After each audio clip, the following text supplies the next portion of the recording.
Hello, everyone, and welcome to That Pixel Life, a gaming podcast that's greatly enjoying the summer release drought so our wallets can cry out in pain less. I know I'm appreciating that right now for sure. Mm-hmm. Yes, sir. Head over to thatpixellife.com for more from us, and there's some links there you might be interested in as well. You can follow us on Twitter at thatpixellife. You can subscribe to us on YouTube so you can get video versions of these podcasts. You can check us out on Patreon at patreon.com/thatpixellife if you want to support the show and get some extra incentives in the process. You can subscribe to us on iTunes. We're on Spotify now. Hey. You can go to Google Play Music, Stitcher, iHeartRadio, a lot more, pretty much everywhere. We are there. So subscribe to us and listen. You can also drop us some iTunes reviews if you want to help us out. That would be greatly appreciated, and we'll make sure to give you a big thanks on the show when you do. This is episode number 13, and this week we're going to be revealing our comfort food games, as in games that we like to revisit because we love them that much. We'll also be diving into Jurassic Park Evolution. Zach's going to be talking about that one. We're going to have Mario Tennis Aces, and I know Shannon's going to be talking about that one. We're also going to jump into a unlikely remaster that came out this week, which is Red Faction Guerrilla Re-Mars-tered edition. So look out for that. Yes, I hear the moans already. Strap yourselves in. Let's get started. My name is Josh Faulkner. Thank you guys for tuning in again this week. We got Zach Anderson over there. Hi, Zach. Hi, how you doing? I'm wonderful, sir. How was your 4th of July? Other than the fact that I tore my meniscus sometime last week. Is that a flower? Really it's the flower of the lovely knee. tea. Yeah. No, I injured my knee grievously somewhere along the way, and it's not pleasant. You injured your hibiscus. I did. Okay. Tore my hibiscus clear off. He fell on it. So how did this happen? Well, I injured it like 5 years ago, and I had an MRI at that point, and they're like, well, it's not torn, but it's thinned out pretty bad, and, kind of one of those matter of time things, and I essentially just picked up something heavy one day, and it popped. It was gone. Do you have like a gnarly story to tell us of how this happened? Like, was you snowboarding in the Alps and did like? So I was, fighting some Kodiak bears, and they were trying to get my last beer, and I said, "No, bear, that's my beer." So you ripped off your shirt and you No wrestled Bear, That's them? My Beer is my new band name, by the way. Yeah. We're an indie grindcore band. You'll find us. No Bear, That's My Beer. Fine. Get at me on SoundCloud. Okay, SoundCloud / No Bear, That's My Beer. Yep. Dropping bars all day. Yeah, just dropping bears all day. Oh, I love it. All right, so you tore stuff and you watched some fireworks, I'm assuming. Yep. Did the firework thing. We have a little local neighborhood parade, so my kid got to ride his bike in that, and that was all fun. That's cool. Yeah, so that's kind of cool. He got to tape flags to his bike and ride it through the neighborhood. I think he was a badass, so it was cool. Nice. Yeah. Sounds good. Good We got catch. Shannon Moore over there as well. Shannon, how was your 4th of July? Oh, it was chill. Went to the gym, washed some cars, got to play Is That a Firework or a You Gunshot? watched cars or you washed cars? Washed them. You washed them. Okay. I haven't washed my work truck in like 2 years. So Same here, man. I never wash my car. I just wait till it rains. Yeah, time to get it cleaned up. So you got to present a healthy company image. So you got to take care of that vehicle. So yeah, it was chill. I just wish the people around my neighborhood would stop lighting off fireworks at 3 o'clock in the morning. Yeah. But yeah. Other than that, Did you play my favorite game, Fireworks or Gunshots? Yes, I did. Oh, man. I did. Yeah. Yeah. I mean, out here, it was pretty much a 50-50 mix. I'm pretty sure. Right? I'm pretty sure it was like that in my neighborhood as well. Yeah. They were just looking for an excuse to pop off, man. I would be like waiting all year to fire my gun too. I'd be like, oh fuck, this is the one day I can get away with it. Let's go. Ba ba ba. Yeah, no, like out here, they've been advertising a new app where you can record with your phone people doing illegal fireworks, and then you can upload it on the app, and the police in the area will get a notification, and then they'll go out and using the GPS stamp, they can try to figure out who's been lighting off the fireworks. And the news has been doing such a good job around here telling people to use use this app, that the people who were doing the illegal fireworks were like, well, we got the memo too, so we'll just set them all off at the same time, so the cops don't know which direction to go. Oh wow! So I mean, it was essentially like World War III had taken over in Hayward at like 9 o'clock at night. So how do they like coordinate this? Is there a Discord channel for them all to go on or something? Or I don't know. I didn't download the app, but like I said, it's just it kind of like uploads it. So you know what's awful, real quick. What's awful, Josh? You're probably totally right. There probably is a Discord channel with all of these assholes on it. Like, oh man, you should download the app. Anonymous. Yeah, you should have infiltrated them, Shannon. It'd be like a cop that's like going to high school. Be, hey guys, so where's the drugs at? You know, like, hey guys, so where's the hello, fellow children? Yeah, hello, fellow teens. Where's the fireworks at? That's a way to catch them. All right. Yeah. Anyways, we have Alaina Grimm here as well. Hi, Alaina, and how was your 4th of July? Hello there. My 4th of July was absolutely non-existent. I had no little children to Parade in the streets? Yeah, I would if I had pretty little children to parade in the streets, but I ain't got no cuties. I was just taking care of our dog. He was not having it at all, so I was consoling him. So yeah, I had to take care of business at home. But I did take care of my nephew. Not take care of, but I took that little one to Golfland the day before yesterday, so he's pretty happy right now. Yeah, so I did my auntie duties, so I can fit right in with you guys. Actually, no, I can't. I've heard some more stories. Dude, right? Golfland's so great. That place is amazing. Beautiful memories are always made at Golfland. I don't know why. There's just something about that place. Is it mini golf, I'm assuming? Yeah. Oh, yeah, it's putt-putt. Yeah. Oh, yeah. I love it. So cool thing about it though, Josh, like that's something you'd actually be interested in outside of just it's a rad putt-putt course. Yeah. It's actually where Capcom had all of their beta testing for Street Fighter and all that originally. Like the arcade machines? Yeah, the Sunnyvale Golfland. Like in the 1990 through 2000, if there was a new Street Fighter release or any of those type of Capcom fighters, it was released at that Golfland in Sunnyvale first. The only time I've ever played it was the most obscure iteration of it was like Street Fighter, Puzzle Fighter, Gem Fighter. I played it at that location, and I've never found it anywhere else in my entire life. So yeah, again, magic, just a truly magical place. That's awesome. And then the Milpitas one too would get it sometimes also. If we're dropping obscure Bay Area knowledge on people, get on my east side level, y'all. Come people on. Have no idea what we're talking about right now. They're just Milpitas is not east side, but it's close enough. Dude, when me and Shannon were in high school, you didn't fuck around at the Milpitas Golfland. Like that was straight up like Asian gang territory, and if you wanted to go play Street Fighter for money, you went to Milpitas.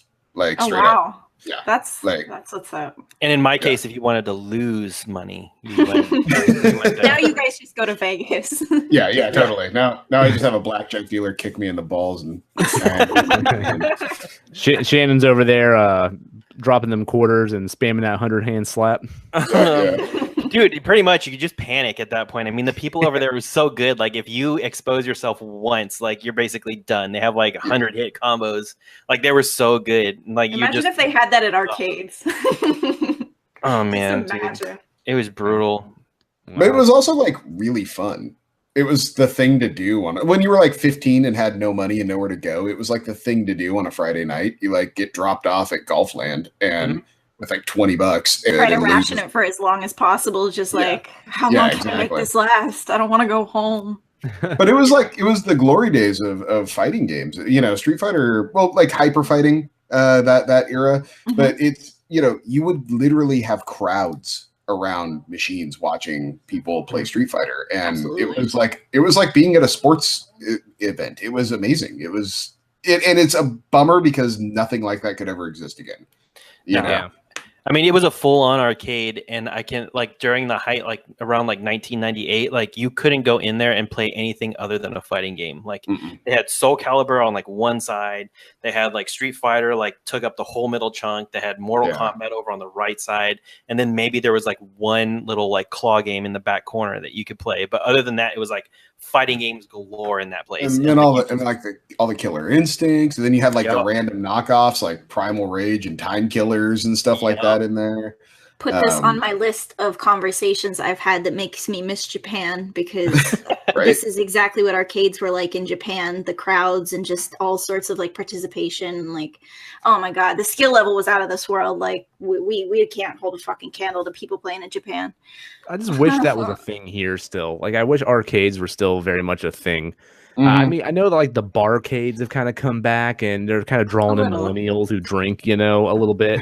Well, but they're bringing back the people that hey, I remember arcades. Arcades were fun. Oh, and I can get beer now. Sweet, I'll do that. Yeah, pretty much. Yeah, those are popping up around Ohio every once in a while. But there, Alaina, you'd probably like this. Here in Ohio, in Columbus, we have an arcade called Gotcha Gachapon, and it's all nothing but Japanese arcade games. Like, I guess some of them, like, they're not even supposed to have, but they got a hold of them somehow.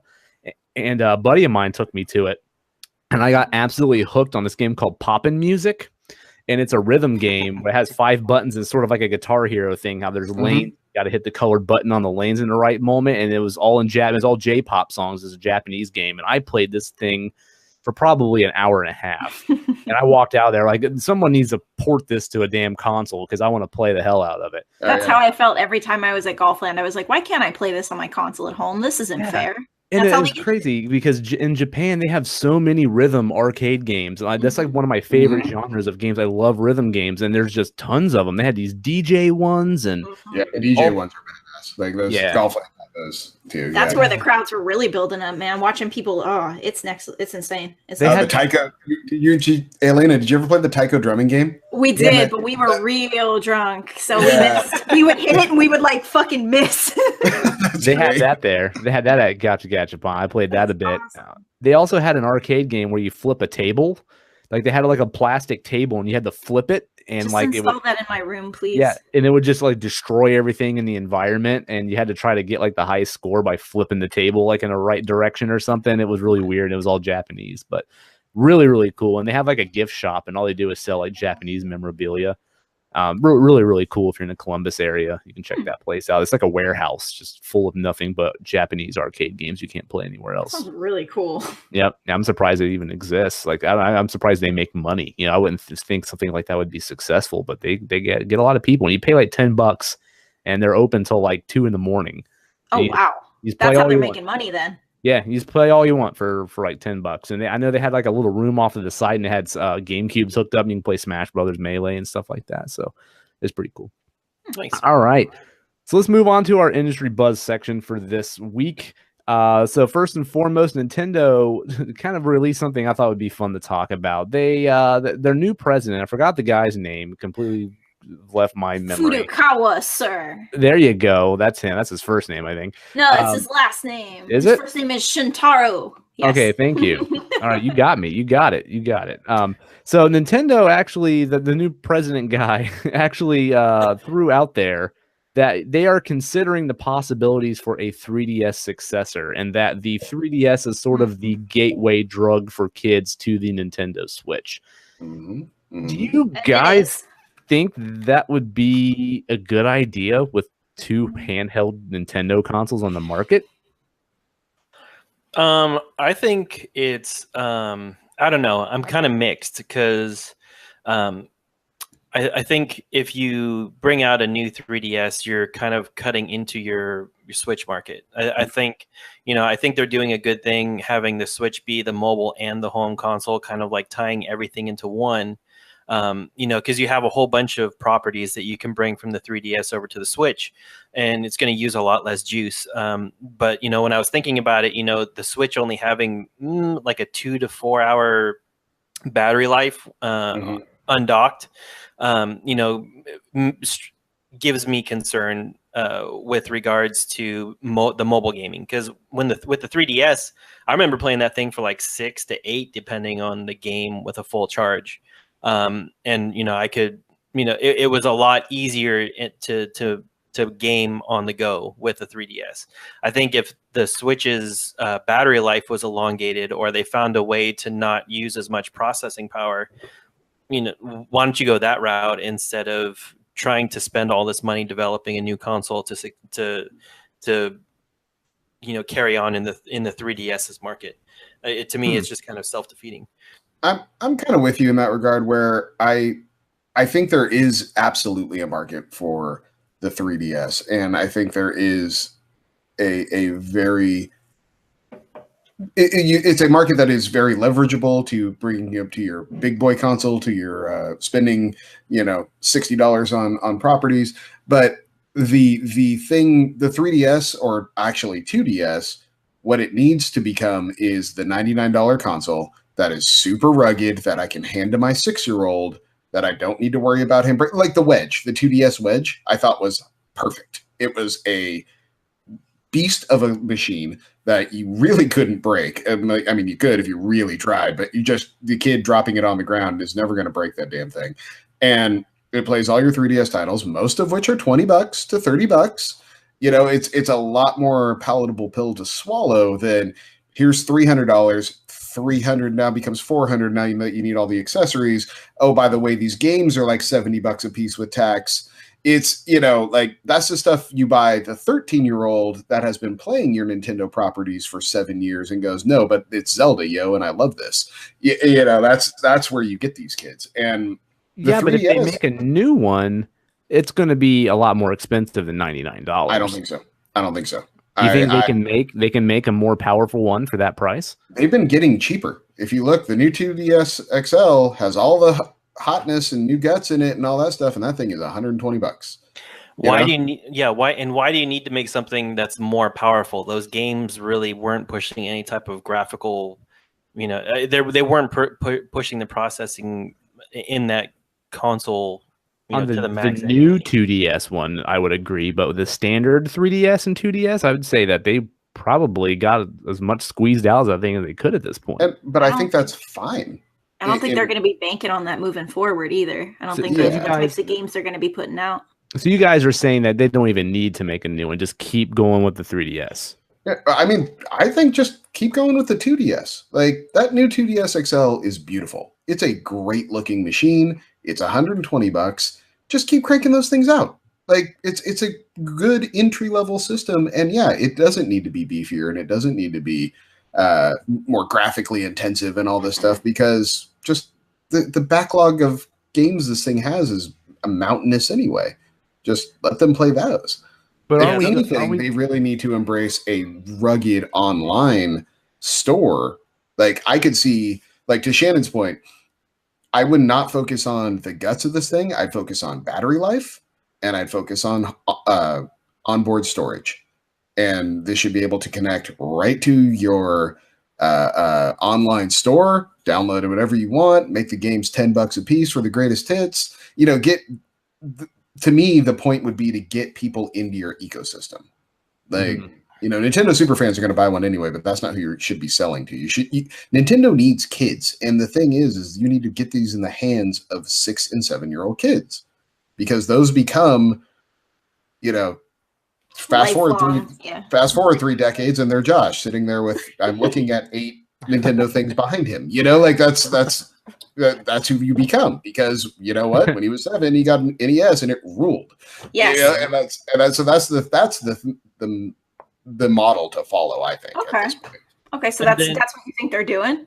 And then make sure that the games that you put out on the 2DS or the 3DS, whatever you want, make sure that they're also available on the Switch, because that infuriates me. I'm not going to buy 2 of your consoles. Yes, I'm going to buy this. I'm at the Switch. Make sure that the games you put out on the 3DS, I can play on my Switch. Well, they're kind of starting to do that now. If you notice the Captain Toad that comes out next week, that's on both 3DS and Switch. Okay. So they were able to port it to the 3DS as well, which I'm totally buying that game. I fucking love that game.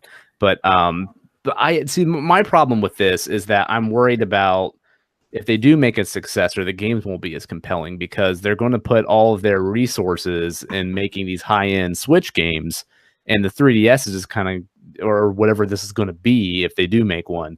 I don't want them putting a bunch of resources in making games that are basically just aiming to little kids, because I like Shannon said, I don't want to really own both, and I don't want 2 handhelds to walk around with. And I like the 3DS right now, because all of their studios are kind of going all in on one platform, because it's so versatile. It does all of that for you. And like we're now starting to get things that we've always asked for. Like we're going to get a console Pokemon game. And how long have people been asking for that? And they've always kept it handheld. And now that the Switch is kind of both, we're finally getting that. I love how everyone's just converging on the one platform with all the Nintendo stuff now. And I hate that they're even considering throwing something else into the mix and kind of putting it back to where it used to be. Like, oh, now this is on a handheld and this is on a console.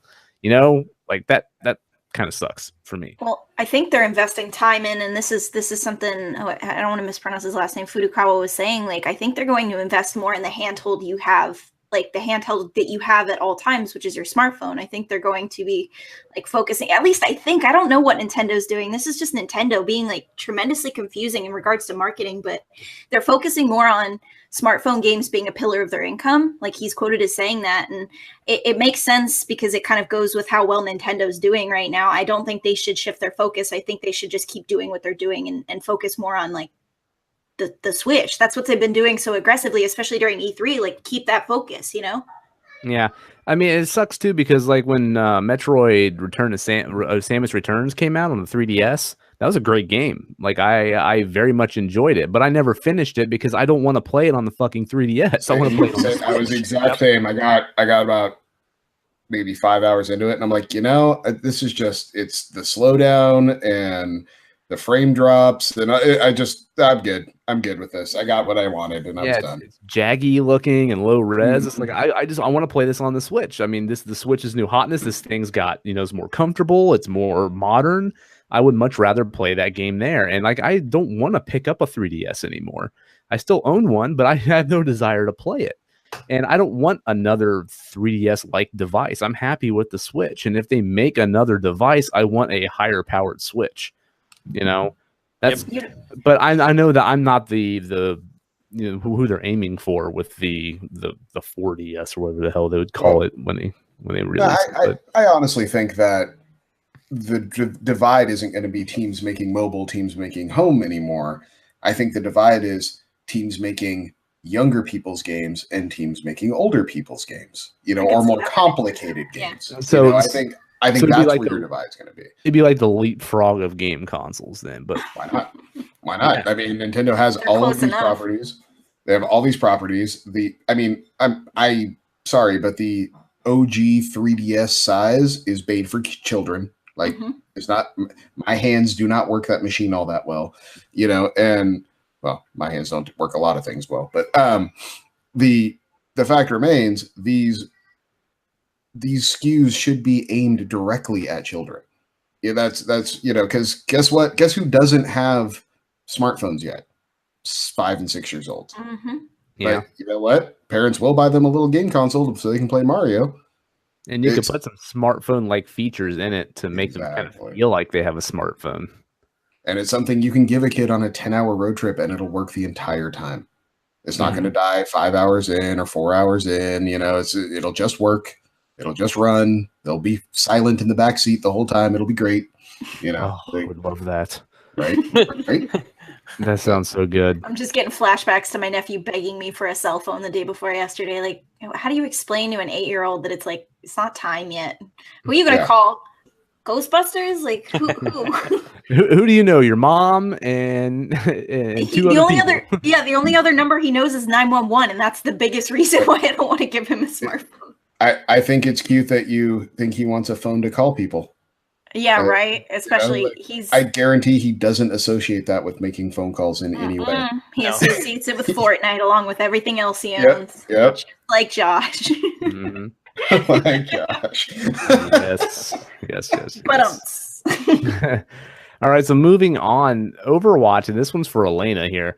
Overwatch announced a new hero that's kind of taking the internet by storm right now. His name is Wrecking Ball, and it's a hamster named Hammond that's inside a big giant death ball. God, so good. It's just so good. Yeah, they're kind of channeling Battleborn there a little bit, because Battleborn had like funny animals inside of mech suits and stuff, and that's kind of what it reminded me of. But it's funny because people are pissed that they named him Wrecking Ball. Like, they just wanted to be named Hammond. So like, there's like a petition going around to like rename him to Hammond or something like that. But Twitter will fight over anything. Yeah. So Alaina, is this guy playable yet? Because I haven't touched Overwatch in like a year. Yes, he's playable in PTR, the public test region, but he is not playable in the actual game, which means I have not played him much. I have played him just a little bit, and man, I love Hamtaro. He's amazing. Okay, so I'm not crazy then, because I booted it up and couldn't find him, and I was really. They don't have. Oh no, he's in the public test region. He's not. Then if it's on, I don't know anything about PS4 anymore. I don't fuck with that shit anymore. But PC, it's on PTR and you can play it. Yeah, I'm pretty sure the console versions don't have the PTR, like the public test area. That's messed up, man. Yeah, so basically all it is a separate server where they put in like the stuff they're working in, and you can play around with it to test it out, but it doesn't go like what'd you call it, like live in the like the production, kind of server, so to speak. Every time you win in PTR, you don't win in the actual game. Your stats don't match up. It doesn't count towards your overall stats or anything. It's literally just made to dick around with the stuff that they're working on. And it's great. Yeah, I feel like it was a missed opportunity. Like, and I kind of wish I had a bigger Twitter following so I could get at the people on the Grand Tour. But Richard Hammond, if you guys listen to that show or watch that show, they call him the hamster, and his name is Hammond. So I kind of feel it was a missed opportunity for him to voice the hamster in the game. That would have been great. It would have been awesome. Yeah, but, there have been a lot of missed opportunities for voice actors. Doomfist. I don't even want to talk about Doomfist. I like his VA. Don't get me wrong, but man, I wanted it so desperately to be somebody else. Yeah. So the character is good. I'm assuming, right? Is he a tank? He is a tank, and he is a desperately needed tank because what they ended up doing is there's no more defense, and oh god, I can't even remember my memory. Yeah, they pulled a category of characters, didn't they? Has made things pretty rough. It really makes you realize how few tanks and healers there are in the game, and how many DPS characters there are. And there are a couple in there, like Torbjorn, for example. I don't see him as a DPS. Like, he has turrets, and that's that. Like, I don't see him as a DPS, but he's in that section category area, and nobody wants a tank right now. And I'm really excited for Hamtaro to come out, or Harvey the Wonder Hamster, whatever his name is. I don't remember. But nobody's going to call him Wrecking Ball either. One of my favorite streamers was joking about it while he was talking to a dev. Like, I can't believe people are petitioning about it though. But yeah, we desperately need more tanks. So I'm excited for him to come through because I don't want to fucking tank anymore. I flex constantly, but I really like DPSing, and I haven't been able to recently. It's annoying, you guys. I just want to shoot shit. Yeah. I heard they moved Symmetra over into a DPS category too. Is that they true? Reworked her, so she is a little bit more DPS-y. She's a mess right now, in my opinion. She's not useless anymore. She was never useless before. You just had to know how to play her. I mean, even when I was playing, I would play as Symmetra every once in a while. At her best, hey guys, I have no idea what you're talking about. Play more Overwatch, homies. Drinking on the side, just like, I'll be here. No, dude, Symmetra at her best was still the worst. Like, at least in my opinion, she was one of the weakest characters in the entire game. I agree. Her rework is fun, but it requires a lot of technical skill, in my opinion, which Hamtaro does too. Hamster Dance. He's difficult to play with, and I like that because there's a lot of heroes that have been released recently, like Moira and Brigitte, or whatever her name is, who Brigitte? Briggy or Brittany, I don't know, whatever. Forget it. Everybody messes her name up. Even like professional casters don't get it right. But they've been really easy to play and don't require as much technical skill, at least in my opinion. So Hamtaro, Oxnard, Cappy, Pashmina, whatever, Hammond, he is much more difficult to play, which will be a lot more fun because he'll be up there with the Genjis and the Doomfists. Because the best thing about this game is you can choose heroes that cater to your playstyle. You can choose heroes that cater to how you game. You know what I mean? Mm-hmm. So this is going to be a lot harder, and we need it. So. Oh God! Forever said that. All right, here's the most important question: when Hammond's outside ball gets damaged, does he eject? Does he run around like a little hamster on the screen and shoot things? You know, I wanted him to be a diva, but he's not a diva. But I have seen vids of him dying and his neck explodes and his little tiny hamster body is just splayed out and just is on the ground lifeless and sad. And it's just the saddest thing. Oh my god, that's awesome. Yeah, I saw him like dying and his little body just like ragdolled out of it and just kind of it's waiting. We're just definitely waiting for that what you say meme. Like, yeah. Yep.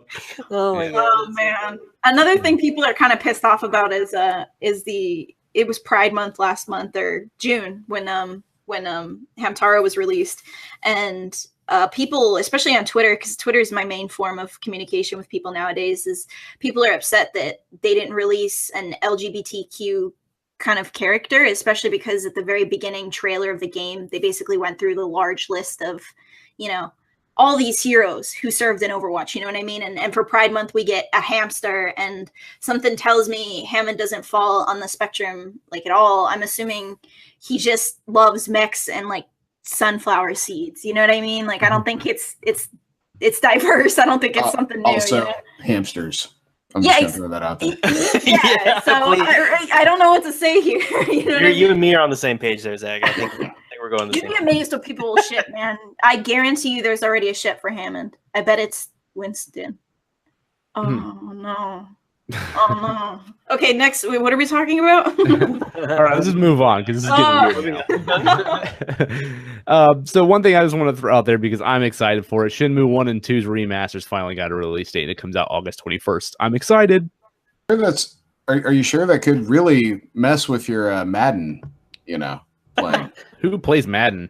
Well, it comes out right around the same time, so I really don't know Really if you're gotta going worry to have about time. Yeah. I haven't actually. You know what? I've already played my Madden this generation, so I'm not interested. Maybe next gen. I play one every generation. I've already played this generation's. I think it was 18. No, it was 17. I'm sorry. 17 was the one I played. It was the one before they put in the story mode. Story mode was great. You should have played the story mode. Yeah. Story mode was really good. Yeah, well, it's football, so what can you say? Well, all right.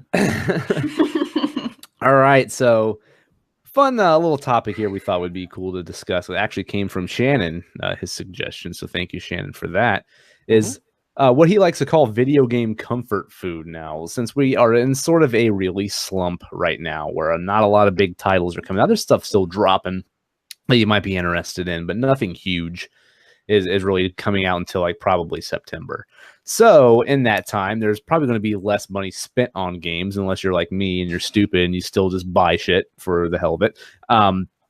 There a lot of that time, people are either going to be spending this drought on their backlog, knocking out games that they've meant to play but have not yet, or they might just be returning to games that they love to play from the past that they just want to play again. Sort of the games that they feel comfortable going to because they just really like playing them and they want to revisit them. So I'm going to go through around the table here, and I want us to all name some games that when you have nothing else to play, you just want to go back and play some more of. And since Shannon, we'll start with you since this was your topic. Go ahead, man. Oh, you can't go wrong for me with Borderlands 2. Like, I have played that game. I've gone through with all the characters. I've done all of the fun game. Yeah, I've done all of the bonus, like the DLC that came out for that game. I've played it with my, I went through it with my dad. I went through it with a mutual friend of Zach and ours, Noah. I went through it with him a couple times. Went through it with my boy, Robert. Just wrecking face the whole time. There's nothing about that game that feels old every time I play it. There's always something new, always something funny to laugh at. For the longest time, I had Tiny Tina as my ringtones on my on my iPhone, and Mr. Torg is hilarious too. And I mean, like all of them, like just the whole universe. It was so well put together. Like it just reminds me how disappointed I was when I played the pre-sequel? The pre-sequel. It just, oh man, it was such a mess. But I still played through all of that too. But yeah. Wow. See, I didn't. I got maybe 3/4 of the way through, and I was just like, I can't do this anymore. I couldn't bring myself. I played maybe 3 hours of it, and I gave up. Borderlands, there's something about Borderlands. Even it's just the formula. Even though I didn't really like what they did with pre-sequel, with like the oxygen and all that stuff, and the gravity, which was annoying. There's just something about Borderlands that gets me every time. Like I spent most of my time.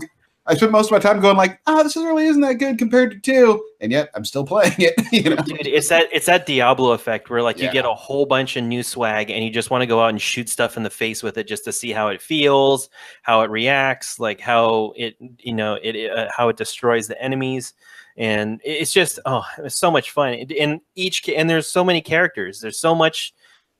There's such a difference in abilities and effects and how to stack all their buffs and things on top of each other. Playing with another person adds another element to it because you're always sitting there trying to figure out how you can piggyback off of this dude's super with your super, or how you're going to flank this dude. And it's just so much fun. I just love it. Like there's never a dull moment in that game. I will always go back to that game when there's a lull. You know, I never finished 2. Really? You need to go back, dude. You need to go back and finish that game. I still have it on PC. I played through the first one entirely, loved it. Played maybe about half of the second one, and I really enjoyed what I played of it. But for some reason, I stopped and I just never finished it. And then I played a couple hours of the pre-sequel, and I did not enjoy it at all, and just quit that one like a bad habit. I really should probably try to play through Borderlands 2 again, but I got so much shit that I need to play now, it'll probably never happen. You could probably get that Handsome Jack collection for dirt cheap, and then we can all play it on the PS4 and just... I grabbed it for the Xbox One last holiday for like, $12 or something like that. Yeah, you see it cheap all the time. Yeah. That's a game we should all team play. I would love to play 4 players on that game. Oh my god, that sounds amazing. I would totally do that, yeah. Yeah, if we can all agree on a platform. I don't mind. I would crossplay. I would do it on the. I would do it on the Xbox. Okay, yeah. I mean, I wouldn't care regardless. I'd play it on either one. Shannon, you got anything else, man? Xenoblade Chronicles 2. I know you guys hear me talk about that, but like I will go back into that game forever. So like even start a brand new game and play through it all over again? Yeah, or you can do the new game plus, or you can just play through it again, because after you play through it the first time, all the main villains become blades that you can capture at the second playthrough. Whoa. So okay. There's a carrot on the stick there, and you don't lose any of your progress, so you can just blast through the game the second time just to get the crystals that you need to summon the blades that you're missing. And now with the DLC that's coming out, where they're going to go back 500 years to give you more of the story about Pyra and Mithra and that original story, it's definitely going to be something that I'll probably be diving back into. Wow. All right. What about you, Zach? My go-to is always StarCraft. Like, there's a big lull of gaming, or I just can't figure out what I want to play. I'll just play StarCraft. Zerg Rush. Like 1 or 2? Actually, I've gone back to playing the StarCraft HD. The original. How is that? The original StarCraft. It's great. It's rock solid. Runs really well. Totally worth like the $10 I think they charge for it or something. They should have gave that for free for people who already own it. I think they gave the multiplayer client away for free. There's a piece of it that's free. I forget. I just paid for it because I love StarCraft and I didn't question. But I think there is, or maybe they've gone free to play with it. There's something there. I'm who knows? But StarCraft is just amazing. Two is great. I really enjoy 2, but there's something about the balance of the first StarCraft that just has never been equaled, and it's always my go-to. The other one I go back to all the time is Viva Pinata. Like, I can play some Viva Pinata for hours. I mean, it is just one of those games. It scratches all the right itches for me. There's always something to do. There's always a carrot on a stick. There's always an animal coming to your garden that you need to figure out how to get there. It's one of the perfect games. It's needlessly complicated. And that's the thing. If you go back to it now, if you've been away from it for a couple years, there are menus on top of menus and things that don't, like, why would you design it this way? But I think that speaks more to the era of when it was made versus the game itself. Like, you can see the design decisions that if you went through it today, you'd be like, oh yeah, I would totally change that. Oh, that wouldn't be that way. I would fix this. They could map way more to the buttons than they do, things like that. But that game is phenomenal. I love that game. I actually wanted to talk to you about that because one of the podcasts I wasn't able to make it. It was an E3 prediction podcast, and you wanted Viva Pinata, and I remember just like laughing because I knew it wasn't gonna happen. I know. So I was like laughing never geniusly, does. and it never will. It's like me and one of my favorites. I'll get there, but I feel bad, but you're never gonna get that game again. I'll let you know right now. If I win the lottery, I will buy the rights to Viva Pinata, and I will come out with a successor for it, just Sweet. for you. That's a good fucking friend, man. That is. He'll make it himself. It'll be like really shitty. And it'll be the opposite of a gift. If I win the lottery, I can sit down and actually learn the programming needed to actually make a quality game. All right, it just might take a while. Like it might be for Zach's 50th birthday that I actually come out with a Viva Pinata team. Yeah, right. It's a There you beautiful go. gift. That's all right. I'll be about it. Now, do you have a preference between the first one or the second one? Yeah, Trouble in Paradise is way better. It's just they've smoothed out so many of the edges from the first one. I never played that one. I played the first one, but not the second one. Yeah, if you're going to go back and try one, or if you have the discs, is backwards compatible at this point. The second one is the one to get and play because there's a little more of a story to it, which is kind of neither here nor there, but the interface is so much better in Trouble in Paradise than the original Viva Pinata that going back to the original Viva Pinata is just like it's insane, the design choices they made on how that game works. That game's on Rare Replay, so if anyone ever wants to check them out, that's dirt cheap now. Actually, that might even be on Game Pass too. It might be because it's first party, so it might be on Microsoft. Game Pass. Yeah, well, you gotta be so awesome now, Microsoft. All All right, Alaina, how about you? Just like Zach, a game that it will never get a sequel, at least I do not think. And this is a game that I was obsessed with as a child, is Jet Set Radio, Jet Grand Radio, Jet Set Radio Future. Future is one of my top 10 favorite games of all time. It is a masterpiece of a game, and it is aged wonderfully, in my opinion. I can go back and watch gameplay of that game and feel, it's kind of like a blast from the past. If I had the means to play it right this second, I fucking absolutely would.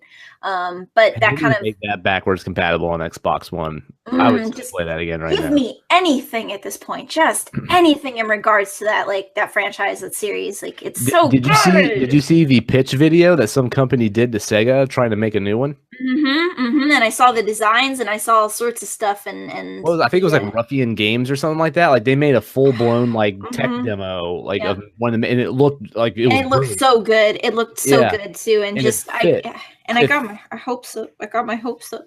Yeah, it's like the art style, they nailed it. It's not funny. Everything. I care so much. This is one game. Dude, you're like genuinely laughing.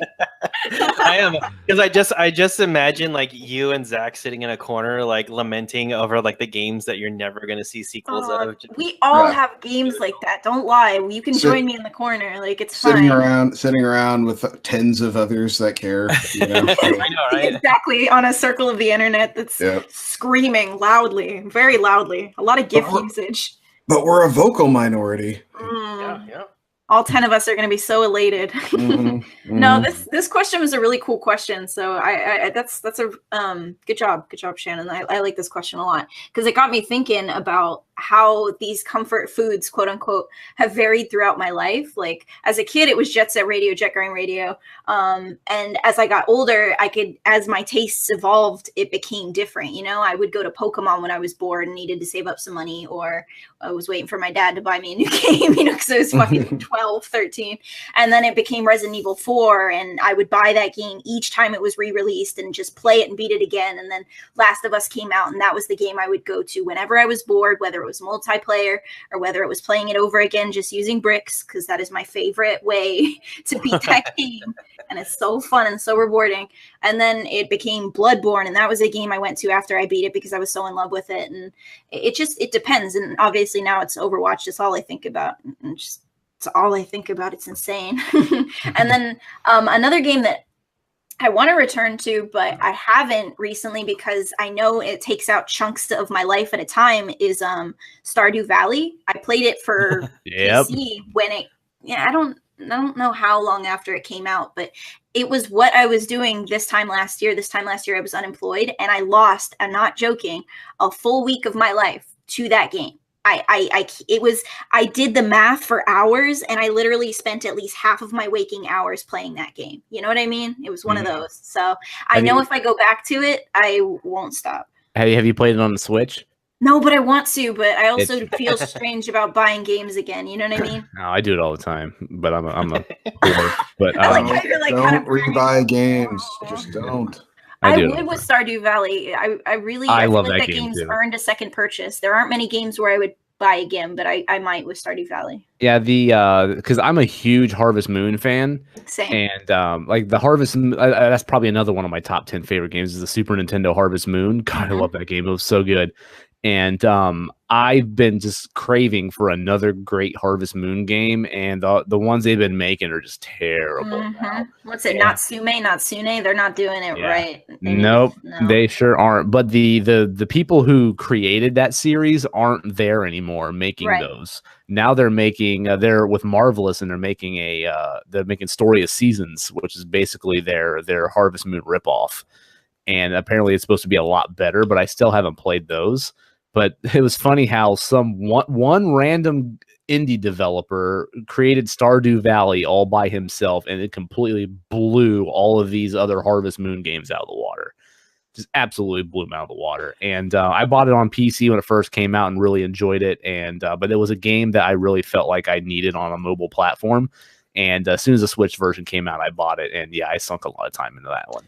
No, Really just to get this straight, this is basically like Chores, the video game, right? I get to choose my chores, okay? I get to choose my chores. So much anger coming from Alaina. And I mean, I've always defended Harvest Moon because people say that all the time. Yeah, this is like Chores, a video game, but like it's addictive. Like I can't explain it. You just got to play it. It's super addictive. Rewarding. It's rewarding when you finish your day, and because I don't do shit in my real life, so I need something to give me a sense of fulfillment in a video game life. Like, let me have that. So at the end of the day, when you're done mining, or when you're done, scrounging up all your animals, or dealing with your crops, or flirting with 7 different people, because God knows that's what I'm doing. That is the only reason I haven't beat that game. You come home and you feel really fulfilled. It's a good feeling. What should I play? It's one of those games where you go to bed at the end of the day in the game. It's just like, I'm going to play one more day. I got to water these craps because I think they're almost grown, and I can get a bunch of money, and I can finally buy that upgrade to my barn or whatever. 7 days later, and Alaina still hasn't taken a shower.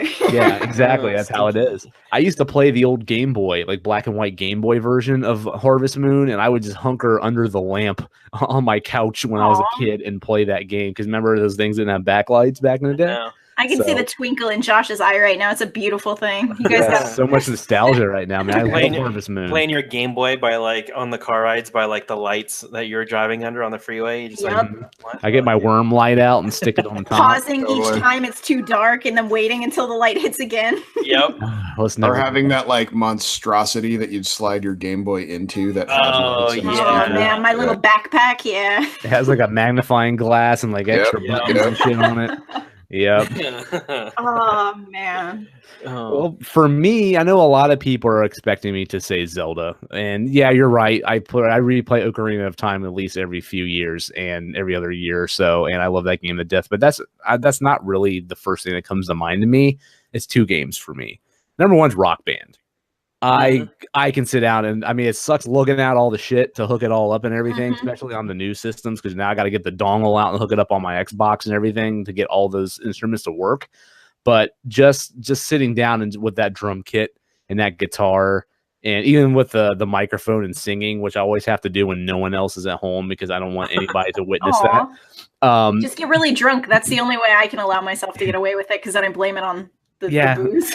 And I remember to my sound system, I would hook headphones up to it, so I was completely immersed in it, and that's all I would hear is the music. And I'd get on that drum kit and stick it on expert, and I'd just go nuts. And I could play that game for hours. I remember I did the endless set list, which was 83 songs on the second game, and I did the whole thing in one sitting. My God. I spent so many hours in that game. It's probably my most played game of all time. I fucking love Rock Band, and I'm bummed that there was a rumor that they're making another one and it didn't happen, which makes no sense to me because I'm pretty sure that game sold like crap. But yeah, I love that. What's your go-to game, or what's your go-to song in that game? What is your favorite song? The Well Thought Out Twinkles song by Silver Sun Pickups, because it's my favorite song on drums. Nice. Okay. Yeah, I love that song to death too, and the drums are so fun in that song. I'm a big fan of Hand That Feeds. Nice. Yeah, dude. That's a good That one. drum song, that on the drums is awesome. Yeah, that's a good one too. Other than that, for me, because I tout this game every time I get a chance, is Luminous. I can sit and play that game all day long. That used to be, for years, that used to be on my Vita. It used to be the game I would play before I'd go to bed every night. And I could just lose hours in that game, and it never gets old. And I love that I can revisit it all over again on the Switch. Even though it's the version that I don't prefer, I still very much like the Electronic Symphony version more. But I have a feeling that Tetris Effect is really going to scratch that new Luminous itch that I've been wanting for a long time. I've been dying for them to make a brand new Luminous game, and it probably won't happen. I'm hoping that this remaster sells well enough for them to finally do it. But Tetris Effect seems like it's going to be the scratch, the itch, the scratch for that itch that I've been having. So especially and that might be a reason for me to finally put the damn headset virtual reality thing on my head. So, yep, those are the two for me. Nice. Yep. All right, guys, let's move on to our weekly consultation. This is our segment where we talk about all the games we've been playing this week and what we want to dive into. I'll go ahead and start us off. First and foremost, I want to give a big shout out to THQ Nordic because they released Red Faction Guerrilla, the Re-Mars-tered edition this week. And if you had the game on Steam, they give you the remaster for free, which is pretty awesome. And here's the thing, though. I owned the physical version of that game that was on the Games for Windows Live platform. That is no longer existing. Microsoft killed it off because people hated it. But if you own those games, you can no longer play them because those servers are not live for you to enable the game and install it and all that stuff anymore. So if you have those, they're useless. Now, some companies took their serial keys for those games and they integrated them into Steam. I know BioShock 2 did that because I had the physical copy for that. So I could put the Games for Windows Live serial key into Steam and they would give me the Steam copy for free, which was awesome. They did not do that with Red Faction Guerrilla, which I owned on PC. So I sent an email to THQ Nordic and was like, hey, guys, I see that you're giving Red Faction Guerrilla PC owners the remaster for free. So I have this physical version that's Game for Windows Live that's absolutely useless. Is there any way you guys could hook me up so I could play it? And it wasn't even 24 hours. They emailed me back and gave me a Steam key. Damn. Which is pretty awesome. Yeah, that's sweet. Yep. So, I mean, they wanted me to prove that I owned it. And all I did was I took a picture of the case and the disc and the serial key, and I typed out the serial key for them. And they wanted a receipt as well. I'm like, guys, I bought this in 2009 or something. There's no way I'm going to have a receipt. That's a little less fun. Yeah. But they didn't care.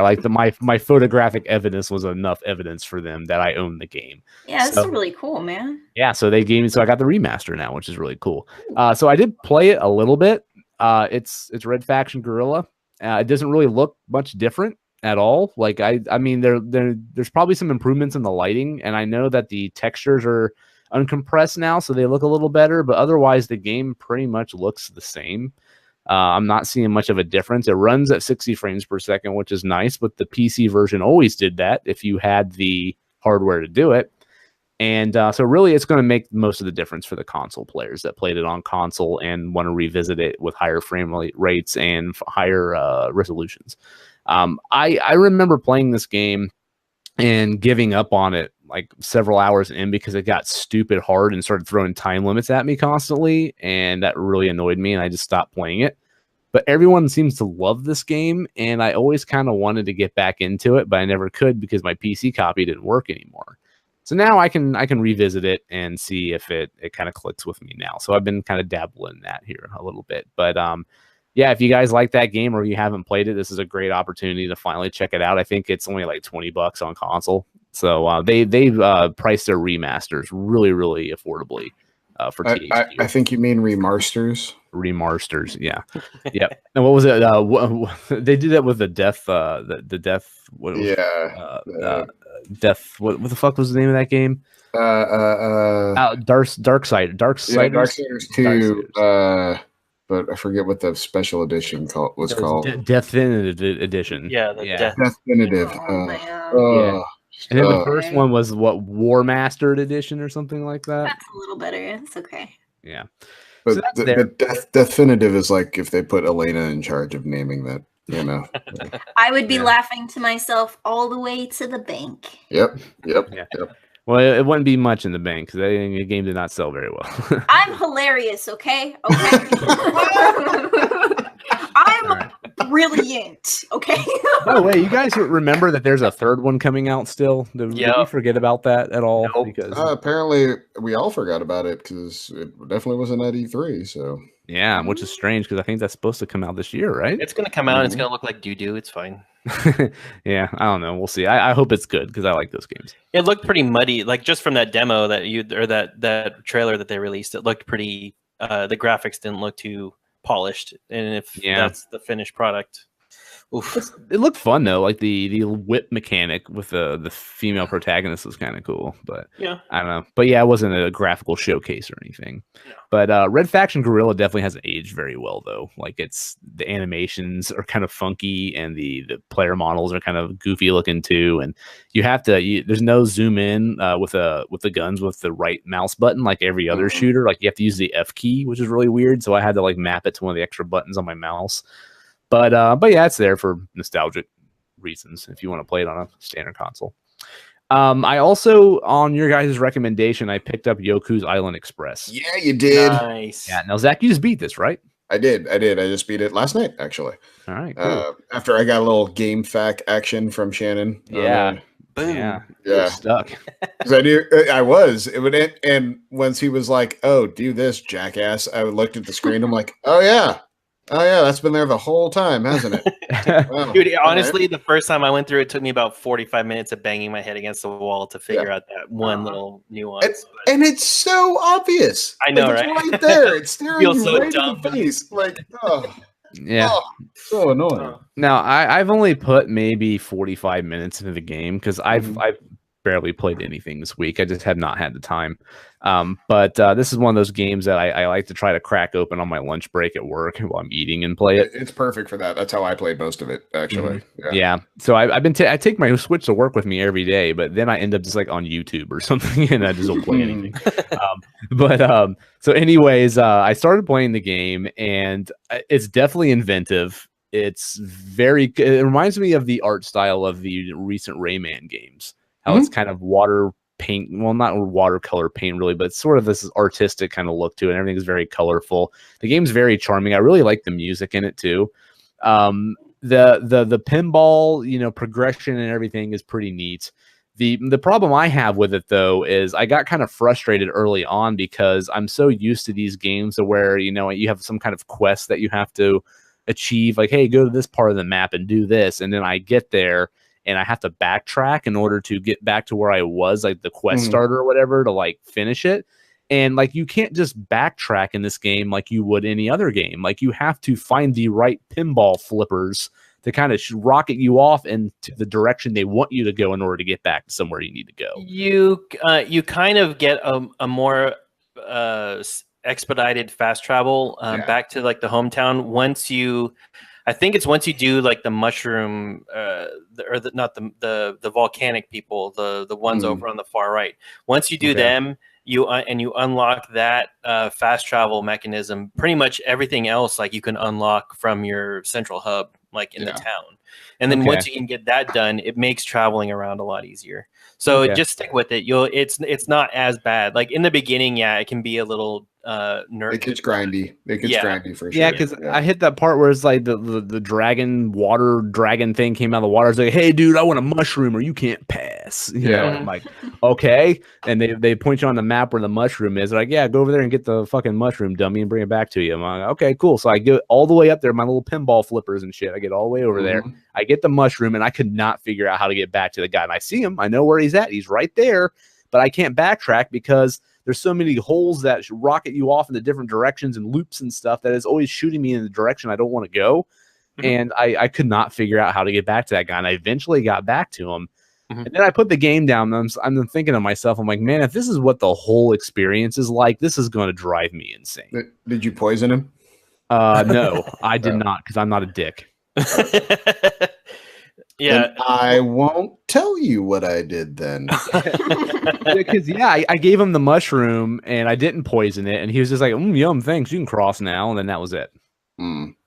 Yeah, and once you get there's a power up you can get later. You can go back there, and there's something in that area. It might Go back and poison them. Like, psych. Yeah, this is the funniest shit. I didn't poison him, and like he wasn't there when I went back. I'd be interested to see if with Zach poisoning him if he's there when you go back. Yeah, you know, actually, I didn't go back there, so we got two very different types of people with Josh and with Zach. Like, it's exceedingly different. It's so funny. It's like the light side and the dark side. Like, I gave him the mushroom and I was able to pass, and it was great. And then we got Zach over here. Like, I'm not going to tell you what I did to him, but you should. That's exactly why I want. That's exactly why I want Zach to play Detroit, because he will just go off the rails, like straight. Like, I'm gonna be like, oh yeah, and I saved this dude. He's gonna be like, I shot that dude in the face. And I don't care. I'll be like, damn, dude. That's the one. That's the one we have to stream. That would I would be very curious how he would handle anything with like the detective Anderson and Connor, because even me trying to play as a nice guy in that game, there was times with Anderson where I just had to be a dick to him because of the way he was acting. So I would feel that way with Marcus, because like with Marcus, I did a lot. I would, no matter what happened, I was always the pacifist. So it would be interesting to see like with Zach's take no shit mentality, like how that story would unfold. Yeah, that's funny. But I am still very much interested in continuing playing the game. Like, it hasn't like killed my interest or anything. Like, because every time I complete something and then something else opens up for me to do some kind of task in the game, you know, it does a good job of wanting to push me forward. It's just I literally haven't had the time to sit down and play more of it. And the little time I have had, I've played Fortnite and Luminous this week. So I'm hoping to get back to it definitely this weekend and play some more. I'll let you guys know how I feel. So Zach, how long did it take you to beat that game? Beginning to end, probably 5 hours ish. Okay, that's perfect for me. Yeah, and I'll tell you, having beat it last night, I played it again today to just clear up the map some more, and I can absolutely see this game being on my Game of the Year list at the end of the year. Like, it is really inventive. It's really fun. The movement and music are great. It's just a joy to play. It really is. And this game came out of nowhere too. It did. Yeah, it was totally something I just heard people talking about on podcasts and stuff. Like, I had heard nothing about this game at all, and then needed something to play for my Switch. So I was like, oh, I'll pick it up there. And it's a great Switch game. It does handheld perfect. It's I like how, you know, the rumble works, all of that stuff. Like, and when you the rumble actually just real quick, sorry. Yeah. The rumble, they use it to a good effect when that fast travel system kicks in that Shannon's talking about earlier. It actually is a really cool little trick they use as you zip around. It's fun. Yeah, that's cool. I do get confused on the colors of the bumpers though. Like, sometimes I think like the left trigger is like red. I'm sorry, like orange and not blue, and then I'll like go in the wrong direction. I got to go all the way back. Yeah, I do that sometimes. Like, I really need to learn which one's which. But yeah, no, I do like the game, but it just the way that I handle backtracking was really kind of pissing me off, and yeah, but apparently, according to you guys, that resolves itself. So yeah, it gets better. Okay, cool beans. Shannon, what do you got this week, man?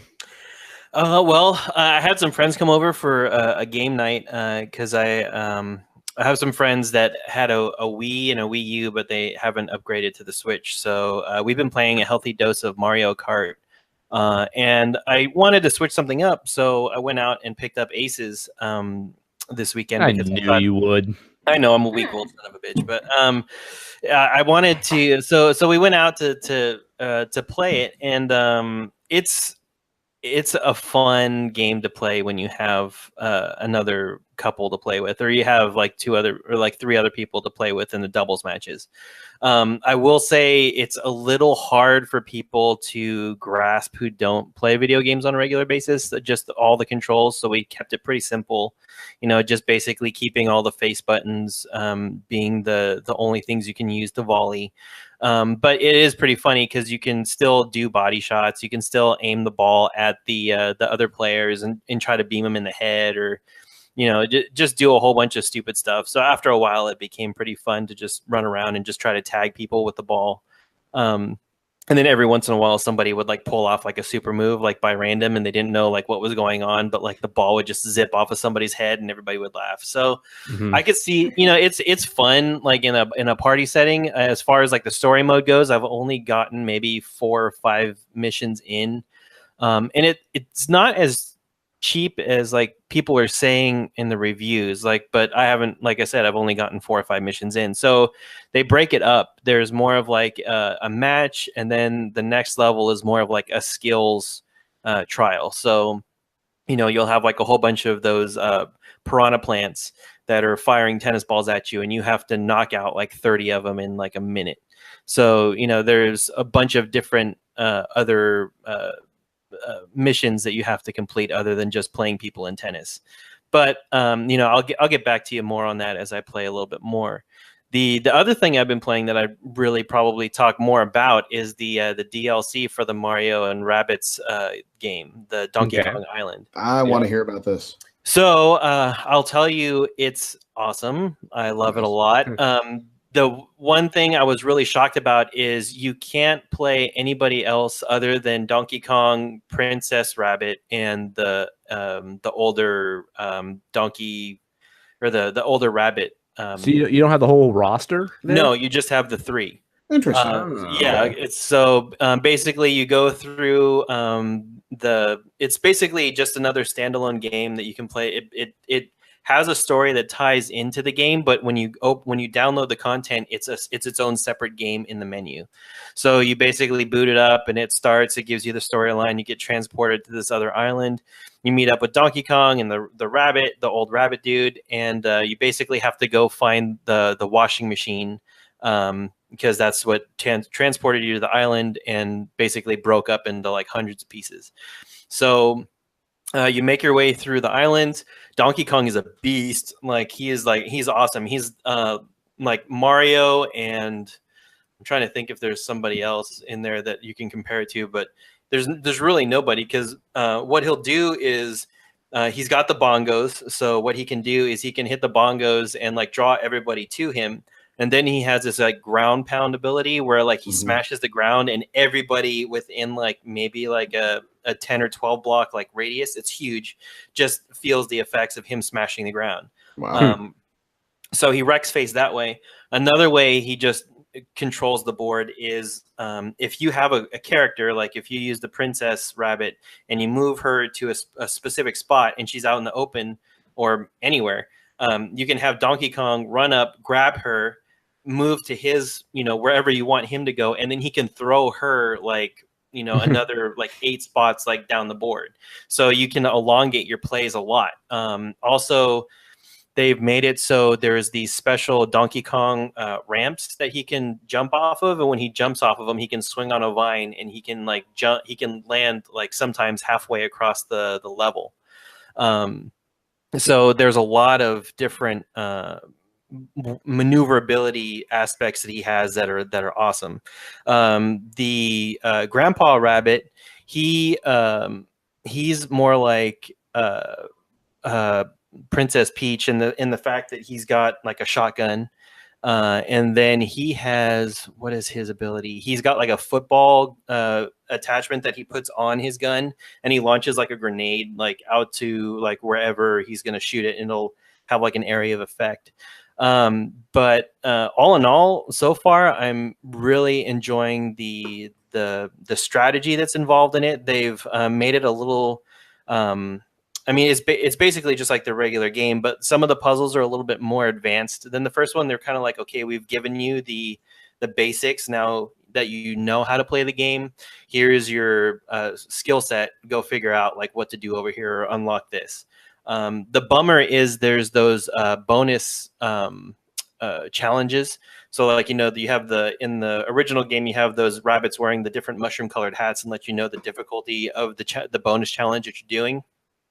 On this one, all those people are asleep until you've beaten the game, beaten the bonus content. And then after you've beaten the main meat of the game, you can come back and then you can play the challenge missions.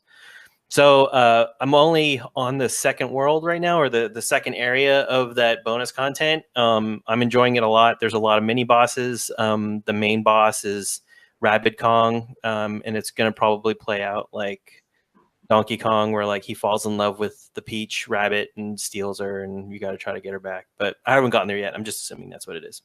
But all in all, I'm enjoying it a lot, and I'm going to play the hell out of it. All right. Cool beans. Is this making you excited at all, Zach? Yeah, no, I'm super in. I still haven't beaten Mario plus Rabbids because Yoku took over for a while. And by the way, man, World 4 is really, really freaking hard. Like that. No one tells you about these things. Like, like no one let me know that. By the way, that game you coasted through for about 10 hours gets balls hard in that last like run up. It's ridiculous how hard that game gets at the end. That's how it is right now for me in Bravely Default, where there's like a sharp spike in skill that's needed, and I've been having to grind a lot. It's frustrating, but it makes for a really fun, interesting, like changing gameplay, I guess. I think that's one reason why I never returned to Mario plus Rabbids, even though I still own it, because I have a feeling that is going to happen, and I'm not good enough at strategy games where I thought I was just going to hit a brick wall anyways. You know, maybe that's why I've been afraid to play it or something. I wouldn't be afraid to play it. I mean, it only really matters if you really care about getting the full 3-star like completion.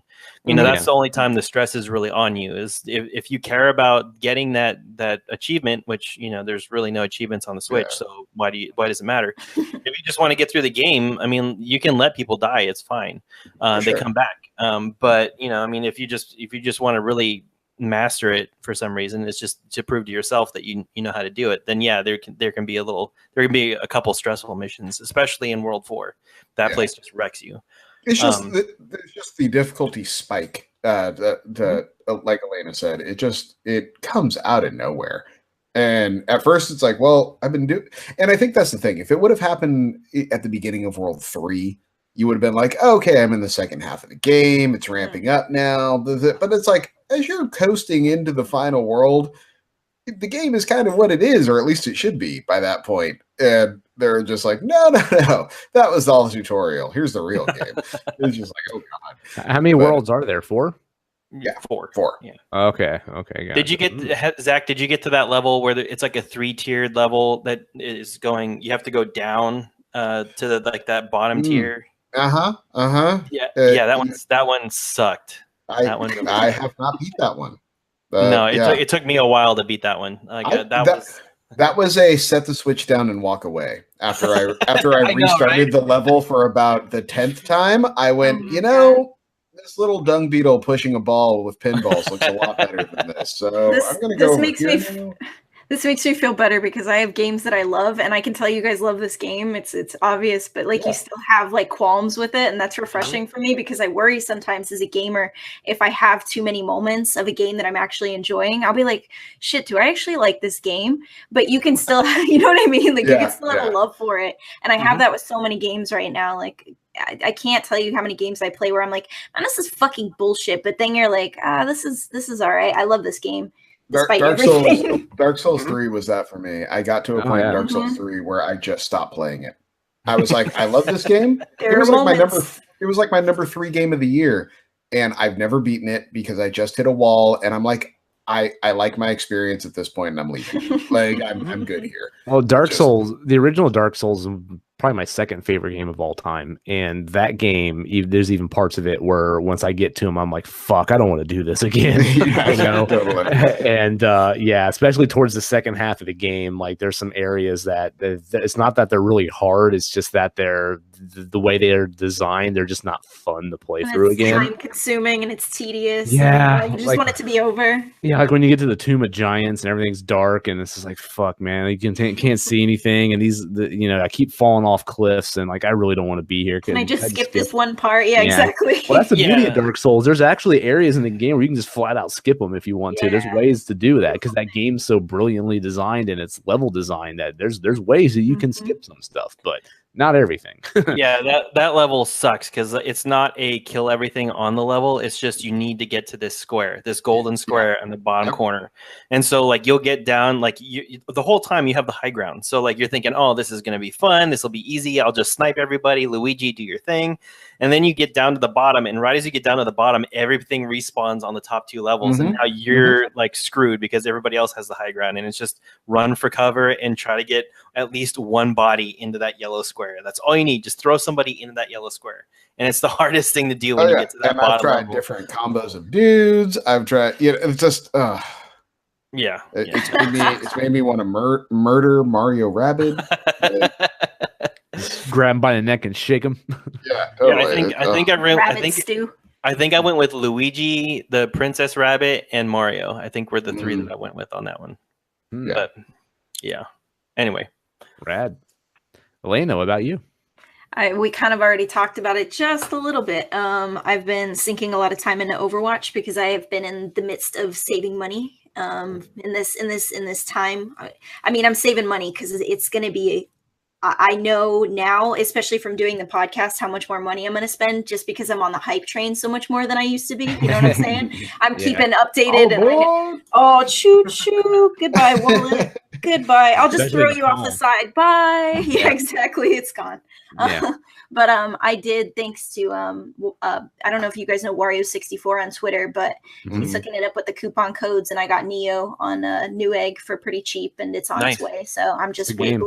I'm waiting. Yeah, I've heard a lot of good things. I did some research and some reviews and a little bit of homework, so I felt right buying it. But Sony just released their first line of like greatest hits titles. Did you guys see that?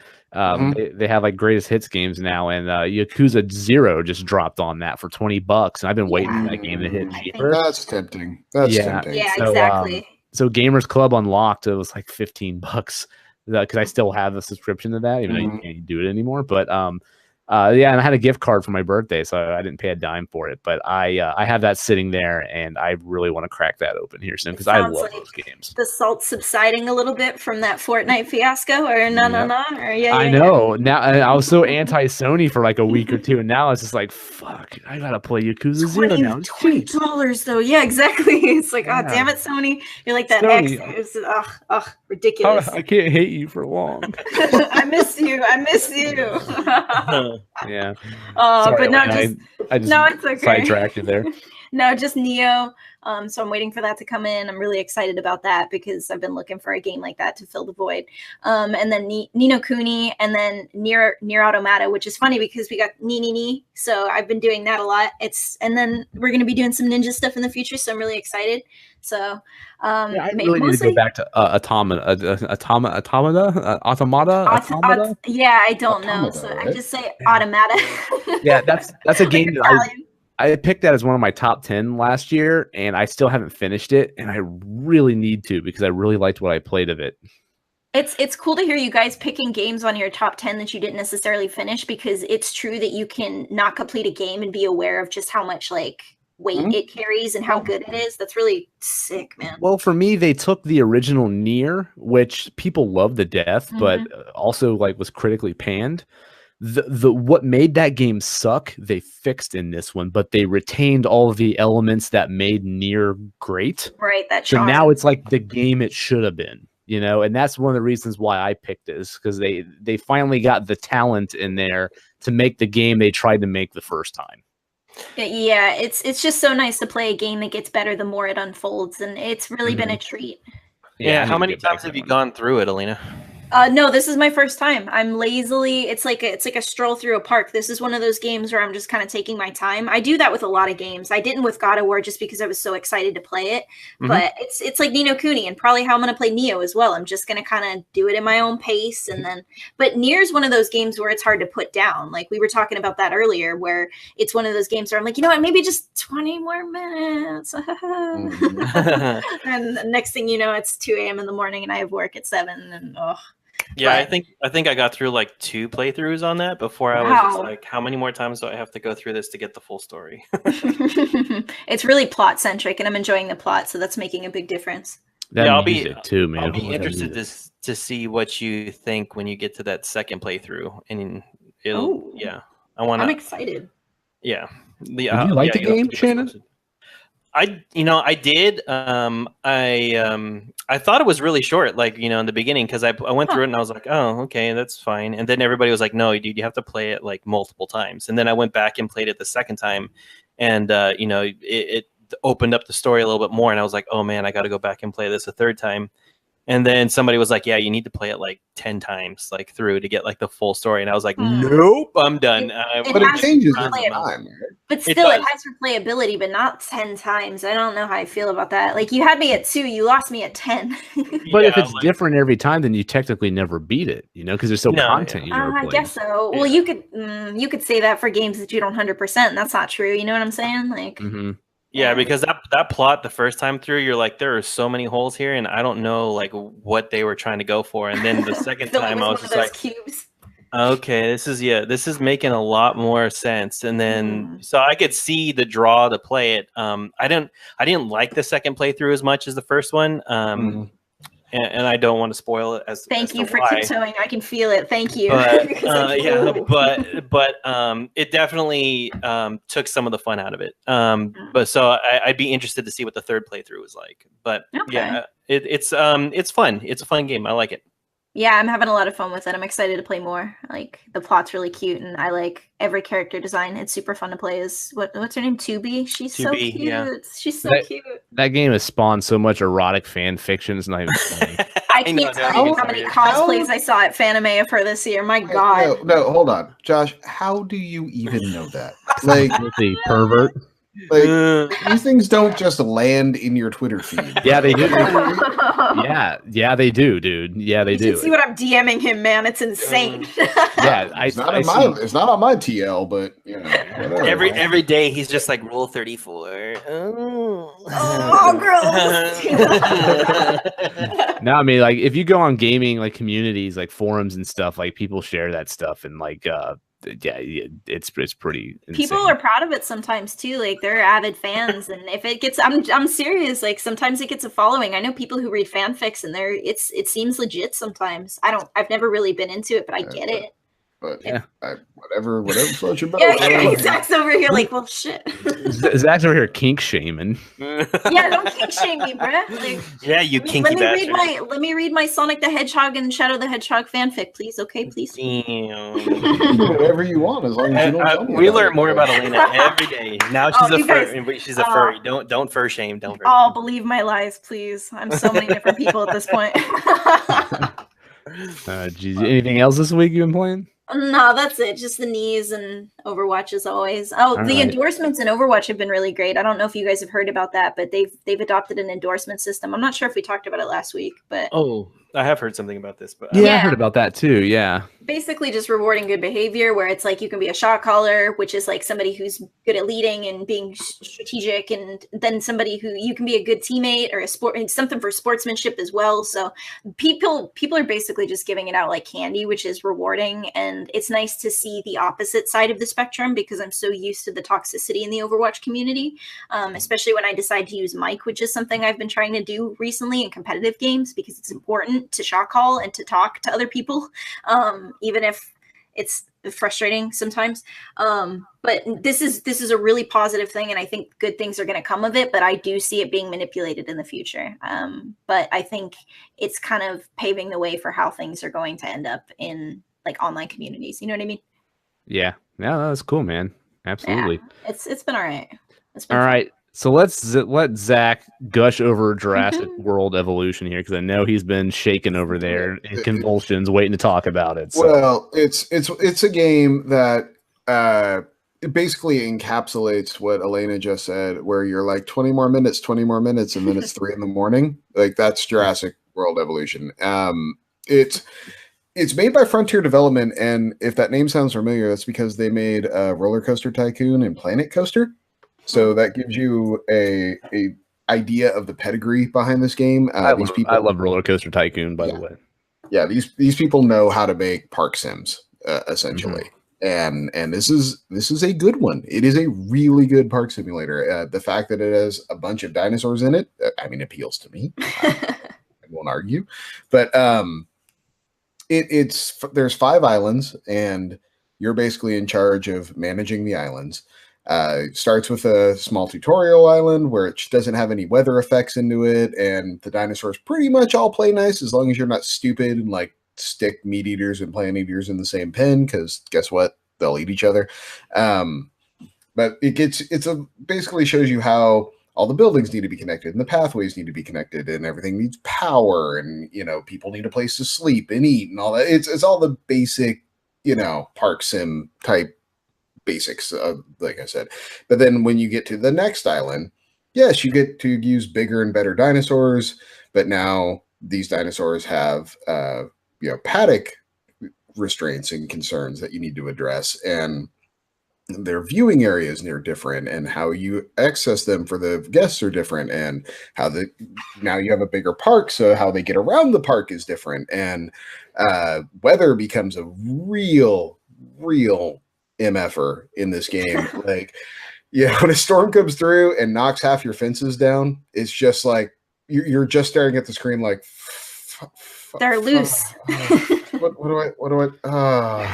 So it's like the SimCity equivalent of when a tornado comes through your city. Exactly, legitimately, exactly like that. Like you're just watching it rip your fucking skyscrapers down. You're like, I can't even do anything. I don't even. All I get to do is shake my head. Throw up my arms. What else can I do? But that is the fun part of the game. I mean, it's a park sim. It's a lot of spreadsheet watching. It's a lot of there isn't a lot of high action in this game, but the fun part comes when those disasters strike. You have your response teams that you've been building and upgrading in the background and training, and then those are the people that are like you have to get them and tag the dinosaur that they're gonna tranquilize and put down, and then figure out the best way to get that dinosaur out of the park and back into its pen, while your other team is out there repairing the facility so the dinosaur, when he wakes up, stays where he's put, and all this stuff. And it's like all that has to happen right now when it goes down. So it's like all of a sudden there's just this flurry of activity that actually is exciting. I mean, it sounds really dumb and really nerdy, but it gets the blood racing when things are breaking apart and you need to fix them all like right now, because people are getting eaten, little things like that. How many times have you said "clever girl" when trying to get a raptor? Oh my god! Well, so here's the thing about raptors. Wow. Here's the thing about raptors. I hate them because of this game. I actually kind of liked raptors before I played this game. The raptors in this game will literally break out just because they're bored. Like, they will just figure out a way to like murder all your rangers just because they're bored. They don't really have anything. Yeah, like it's just one of those like, well, and you can see them like sitting in the tall grass, like, I'm gonna just kill that dude and take his Jeep. Yeah, bro, let's do it. That'd be fun. Like, it's a slow Tuesday. It's Jeeps? Good. Yeah, they drive Jeeps. Well, no, but the Jeeps, the Rangers come in and out of the paddocks in Jeeps. Oh, I thought you meant that the Raptor would kill a guy and take his Jeep and just drive around. How awesome would that be, Sims. dude? I just have two Raptors driving around this in is his Jeep. this is the expansion pack I want. But see, so you learn things like how to double layer up your fences, because that'll happen a few times when you'll realize, oh, that gate's open. I'm going to kill all these people now and make a break for it. And they will. So you learn how to like double up your electric fences and things of that nature, and like plan park redundancies and stuff. It's all stuff that I'm talking to you and I'm listening to myself say this, and I'm like, this sounds so boring. Like, what are you talking about? Like Leslie Nopes and Parks and Recreation kind of type stuff going on right now with the enthusiasm. Totally. Yeah. But this is right up my alley, dude. Like I kind of really want to play this now. Yeah, no, it is a fantastic theme park simulator. It really is. And it doesn't go as super in depth as like a Roller Coaster Tycoon 3.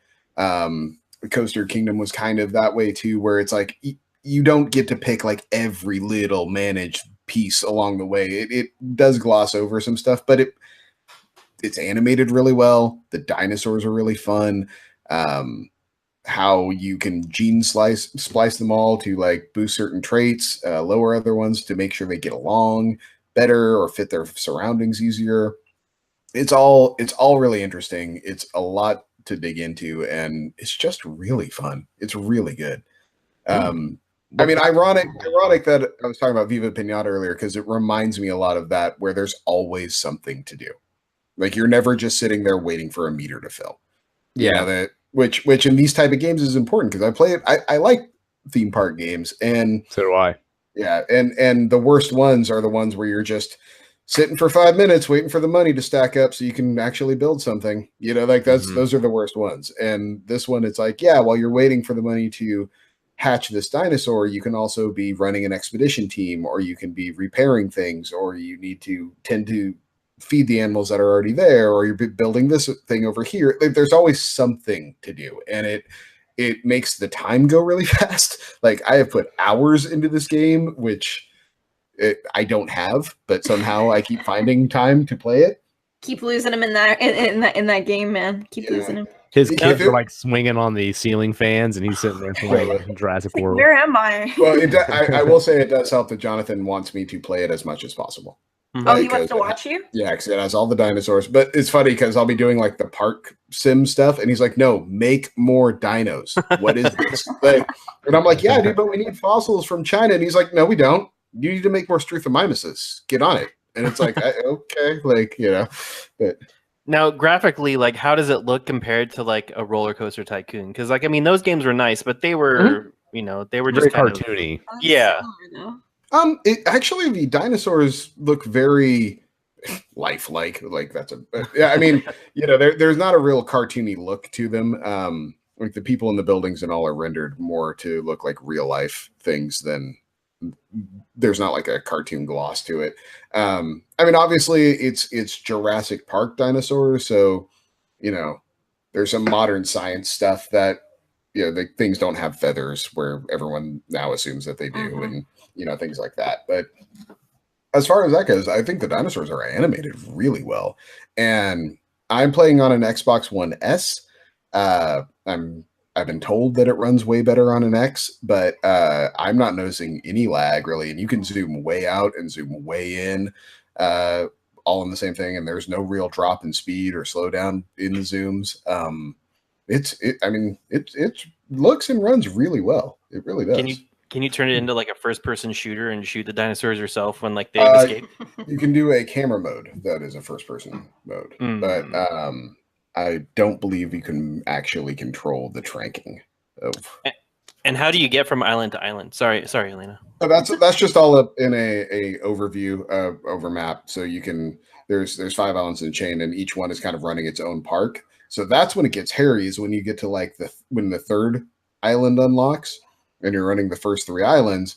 Things can just pop off on each island, and you'll get status updates. And so now you've got to like jump from this. You got to make sure you got your thing handled where you are enough to leave it for 5 minutes while you go put out this fire or like shoot that dinosaur, and then fix everything there. And then right about the time you've got that managed, another thing pops off somewhere else. So it's actually, it's as much a manager of putting out the fire while still progressing as much as it is just building, because you're always wanting to try to get that next dinosaur, build the next building, because it all equals more money and more stuff and more unlocks, basically. But while you're doing that, everything's breaking behind you. So it's this advantage of like, you get really good at figuring out like, okay, I don't think that's actually going to kill anyone right now. So I'm get back to that in like 2 more minutes. And yeah, it's totally one of those things. Like you just basically want to avoid killing people. That's really what you want. Does this game have Newman from Seinfeld sliding around in the mud? No, it does not. Damn. No Newman. But it should. That's for the expansion pack. But you know what I can't believe is Frontier got freaking Dr. Ian Malcolm. What's his actual name? Jeff Goldblum to like revise his character, and he does a ton of voice work in this game. He does everything forever, everywhere. He is just ethereal. Like he's too much. Yeah. He may be a whore, but he's not a cheap whore. No. Yep. But I gotta say, the voiceover work in his character brings a ton to the game. Like, and there's great characters in this game. Like, there's 3 different. There's a science branch, an entertainment branch, and a security branch that you're taking missions from. And all of these people are good characters. They're fun to talk to. You know, like it's just a good game. It really is. Is So Jeff Goldblum's laugh in the game? When he goes, that would caught me off guard. Oh my god, watching it too. He has no shirt on when he's doing it. I just the peak of chest hair, just like a little touch of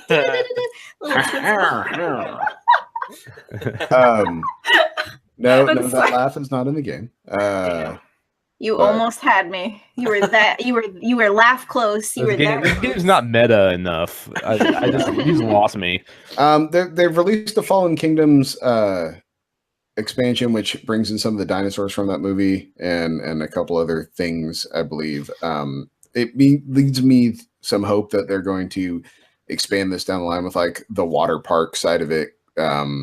There's been rumors that they're going to release more dino packages down the line. A water park? Well, you know, like in Jurassic World, they have the Mosasaurus and all that. They'd introduce. My imagination just started running wild. Now I have like a raptor and like a tube, like an inner tube, like going down the lazy river, puncturing holes everywhere in every tube he passes by. Every child. Spinosaurus just swimming behind you in the lazy river. You know, he's got like the sunscreen on, like between his eyes, on his nose. Big thing is think. Yeah.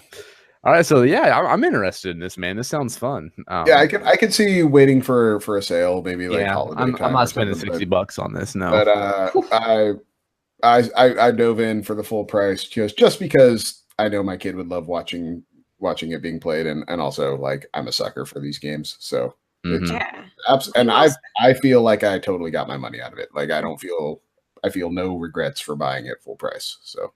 Cool.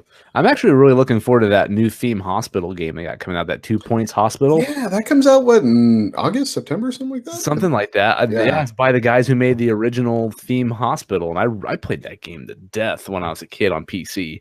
So I'm really looking forward to that one. Another sim game that's coming out. That's like a genre that needs to be revived. They really do. Agreed. All right, so let's go ahead and wrap it up with our week in review. So I'm going to start us off here. I got rid of cable, guys. I cut the cord. I'm done.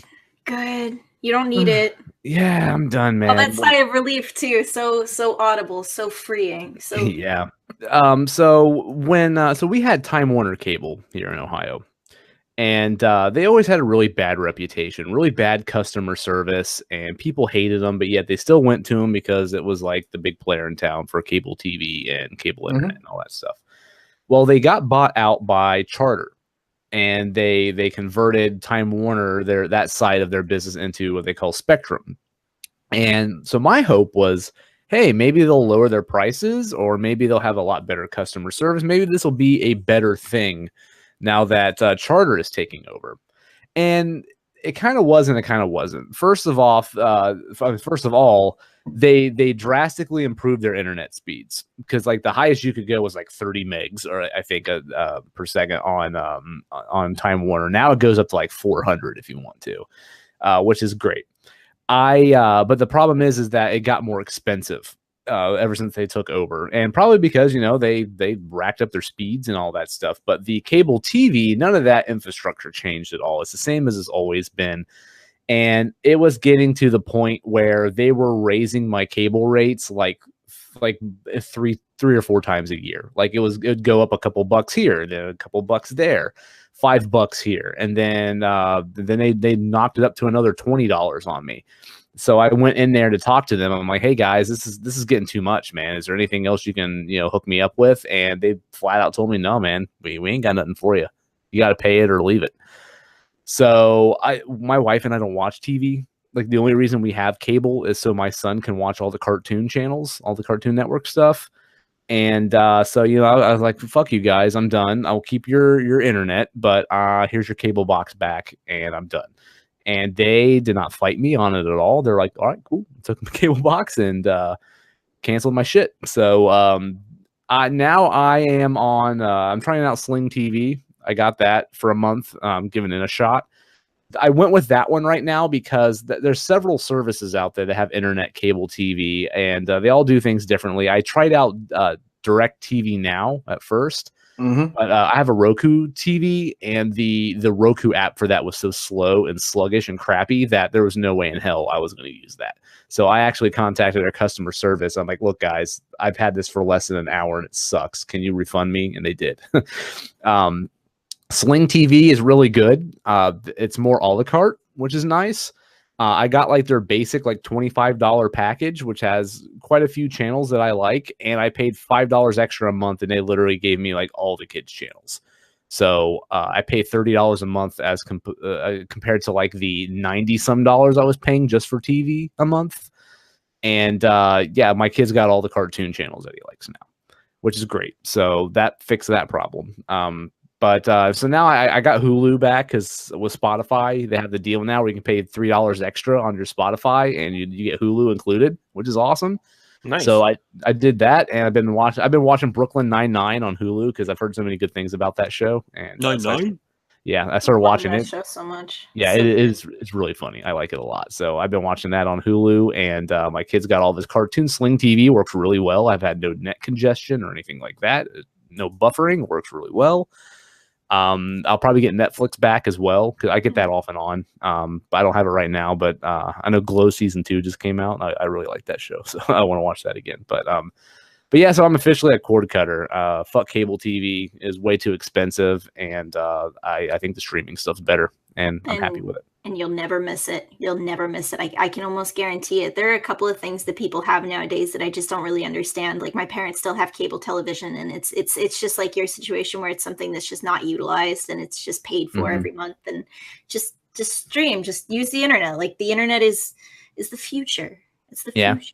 The only thing that sucks is I don't have local channels right now. Like some of the streaming services include local channels, but Sling doesn't. I bought an antenna and it barely got anything functional.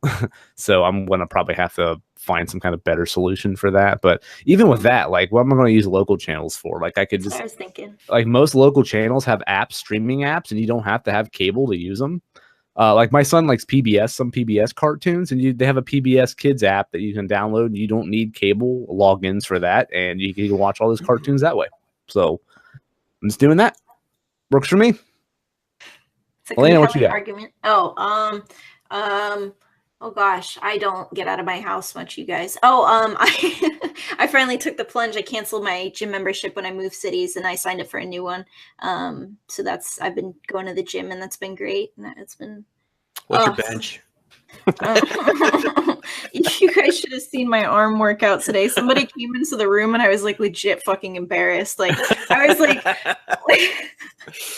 I'm crying and laughing. No, it's awful. It's really rewarding, but I do have that kind of anxiety when it comes to people watching me work out, because not only do I get really red in the face, but I'm not very strong. Like when I do my arm days, it's a joke. It really is. My leg days, I'm okay with, but no, otherwise it's difficult to handle people. How do you guys do at the gym? I don't know about like you guys. Do you ever get nervous? I don't do the gym just for the same reason you just said. Like I don't want people like cracking jokes and making fun of me when I'm like trying to better myself, because I feel like that happens a lot in gyms. Like these fucking assholes that are like built, and like huge and swole, and they just like to laugh at people that are like struggling to work out. Like to me, I would rather just run laps around my neighborhood for free.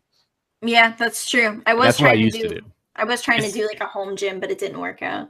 You see, I'm the exact opposite. Like I love the gym. I love going to the gym. That is my happy place. You're the guy that makes fun of scrawny fuck. No, not at all. Like I'll go out there and I mean, if I see somebody out there and they're doing something that's gonna hurt themselves, I'll tell them. I'll be like, dude, hey fatty. No, not even. Like I'm not even like that. Like I'll walk up there and I'll be Josh is bringing a lot of personal trauma to this story. I know, dude. He's coming at me like guns hot. Like I don't understand where all this hate's coming from. But like if I see somebody doing something wrong, like I'll walk up and be like, hey, like it's like this is you're gonna hurt yourself if you do it like this. Like maybe here's the form, like and I kind of give them some pointers, but I'm not going to be like all up in their face about it. That's how I consider it. Yeah.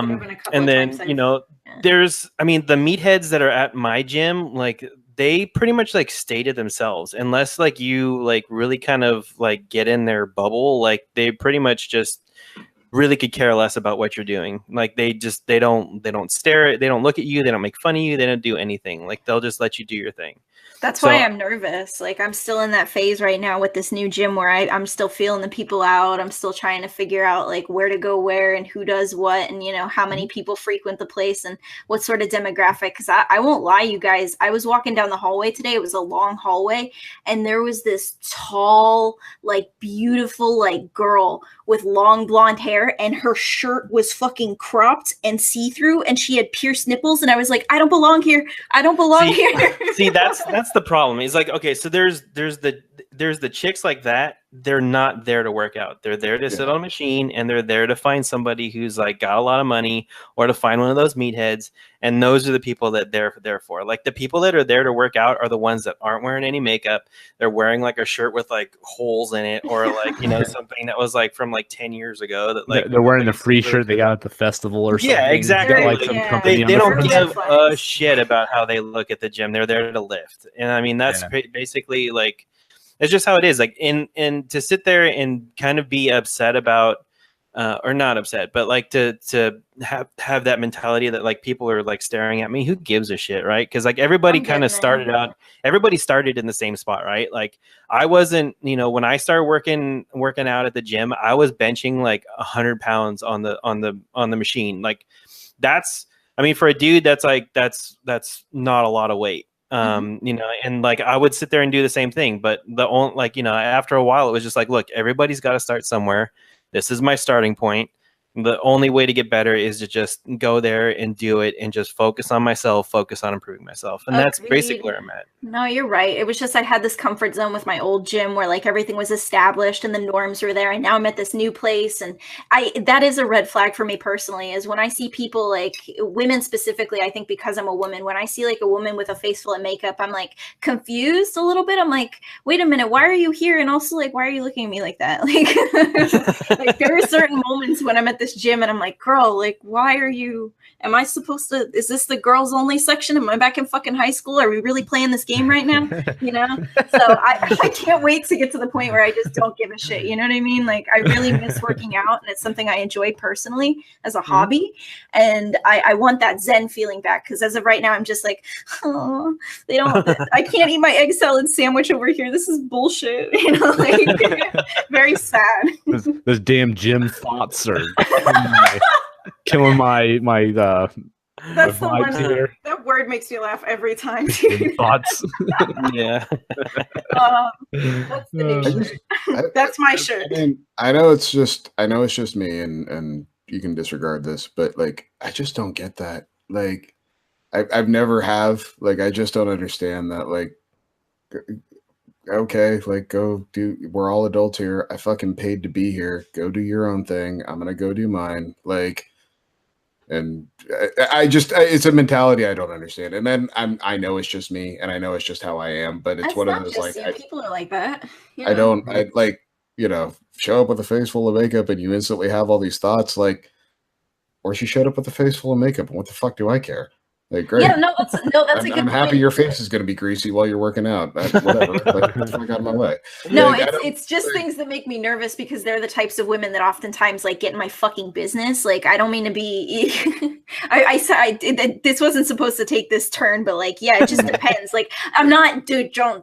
They all look. Oh my god, there's so many beautiful women, but there are certain times when there's alpha relationships when it comes between men to men, right? Like, they'll be jackasses to you or some shit. It's the same thing with women. You know what I mean? Women will assert themselves. I guess my whole not give a shit. Like I'll get there.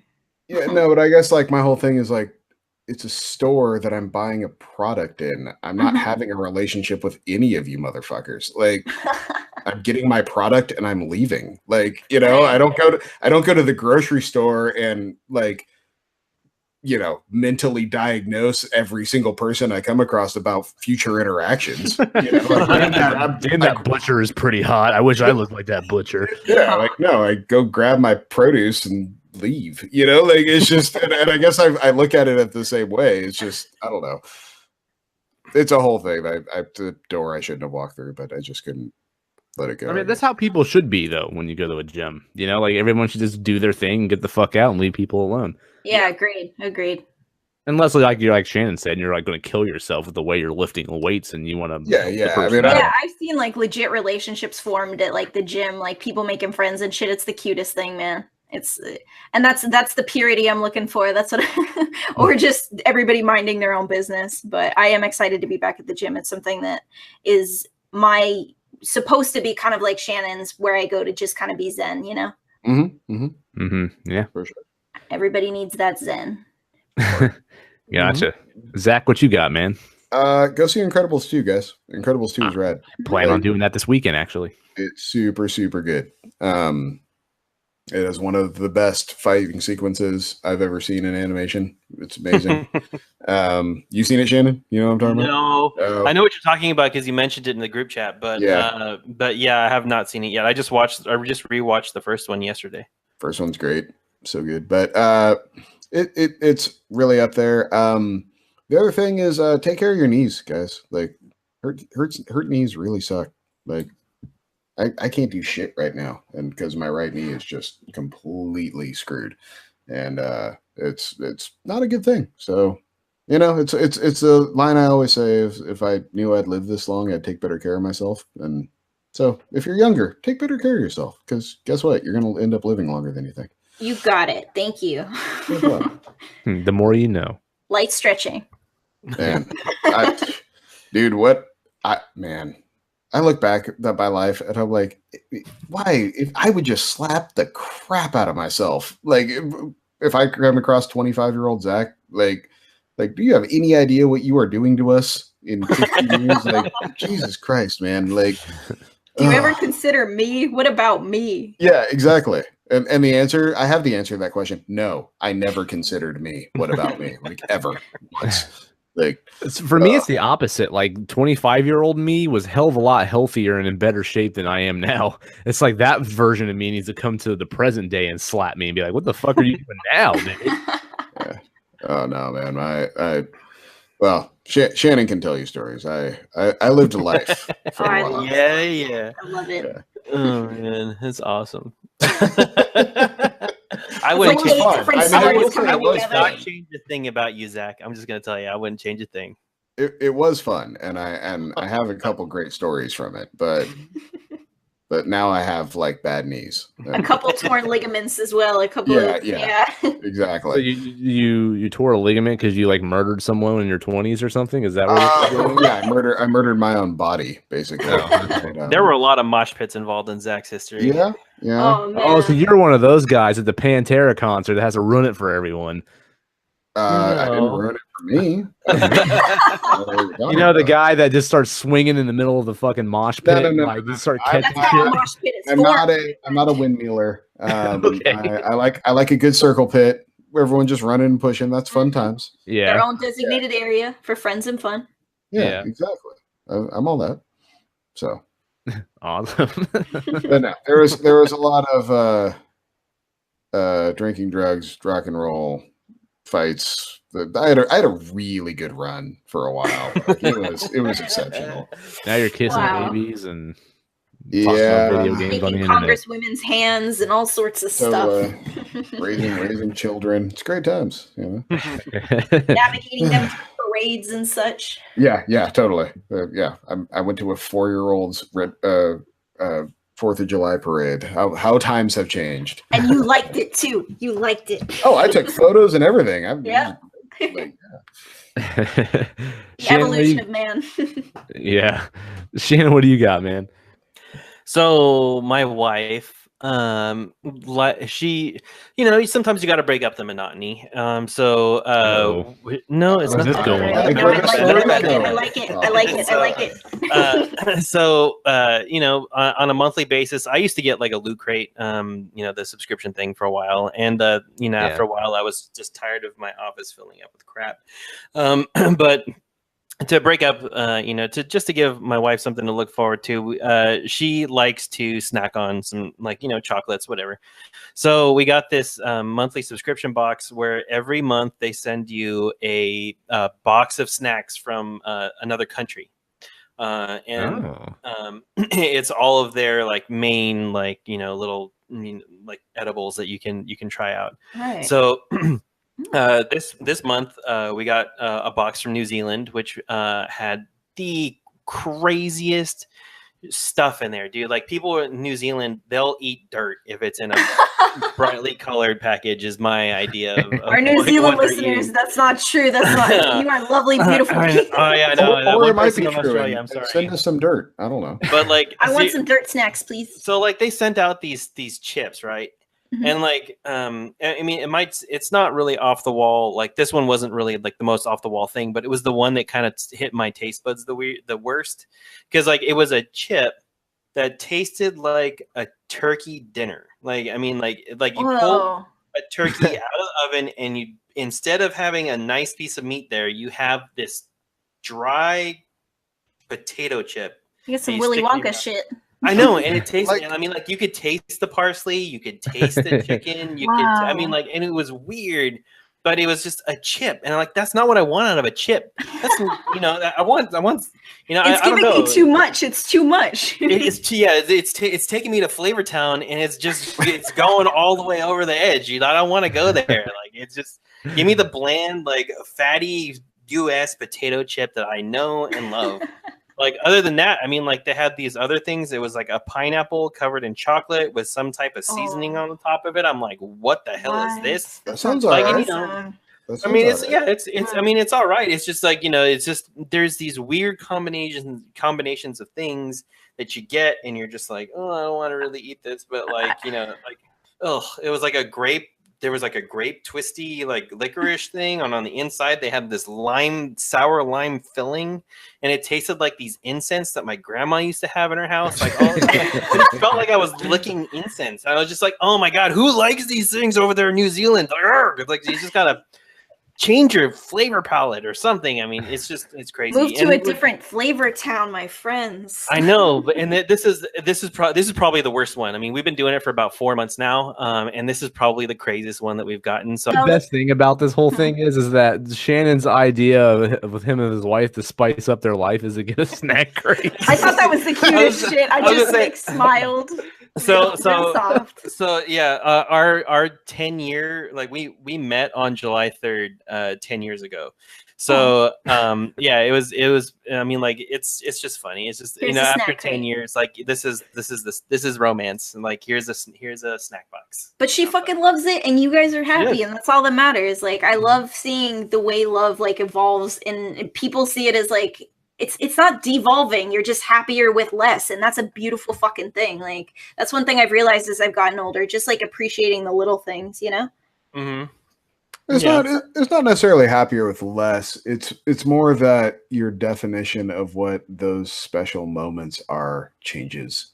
Right. Like, because you have so much life that gets in the way of literally everything. Like, we were talking about it in our Slack today, and I'm sorry, Alaina, for the drowning you in dad talk, but like, the moments I have that are either just to myself or just me and my wife on a day-to-day basis are minutes. Like, they're not even hours. If I need an hour alone with my wife, it's planning and babysitters and money and everything else.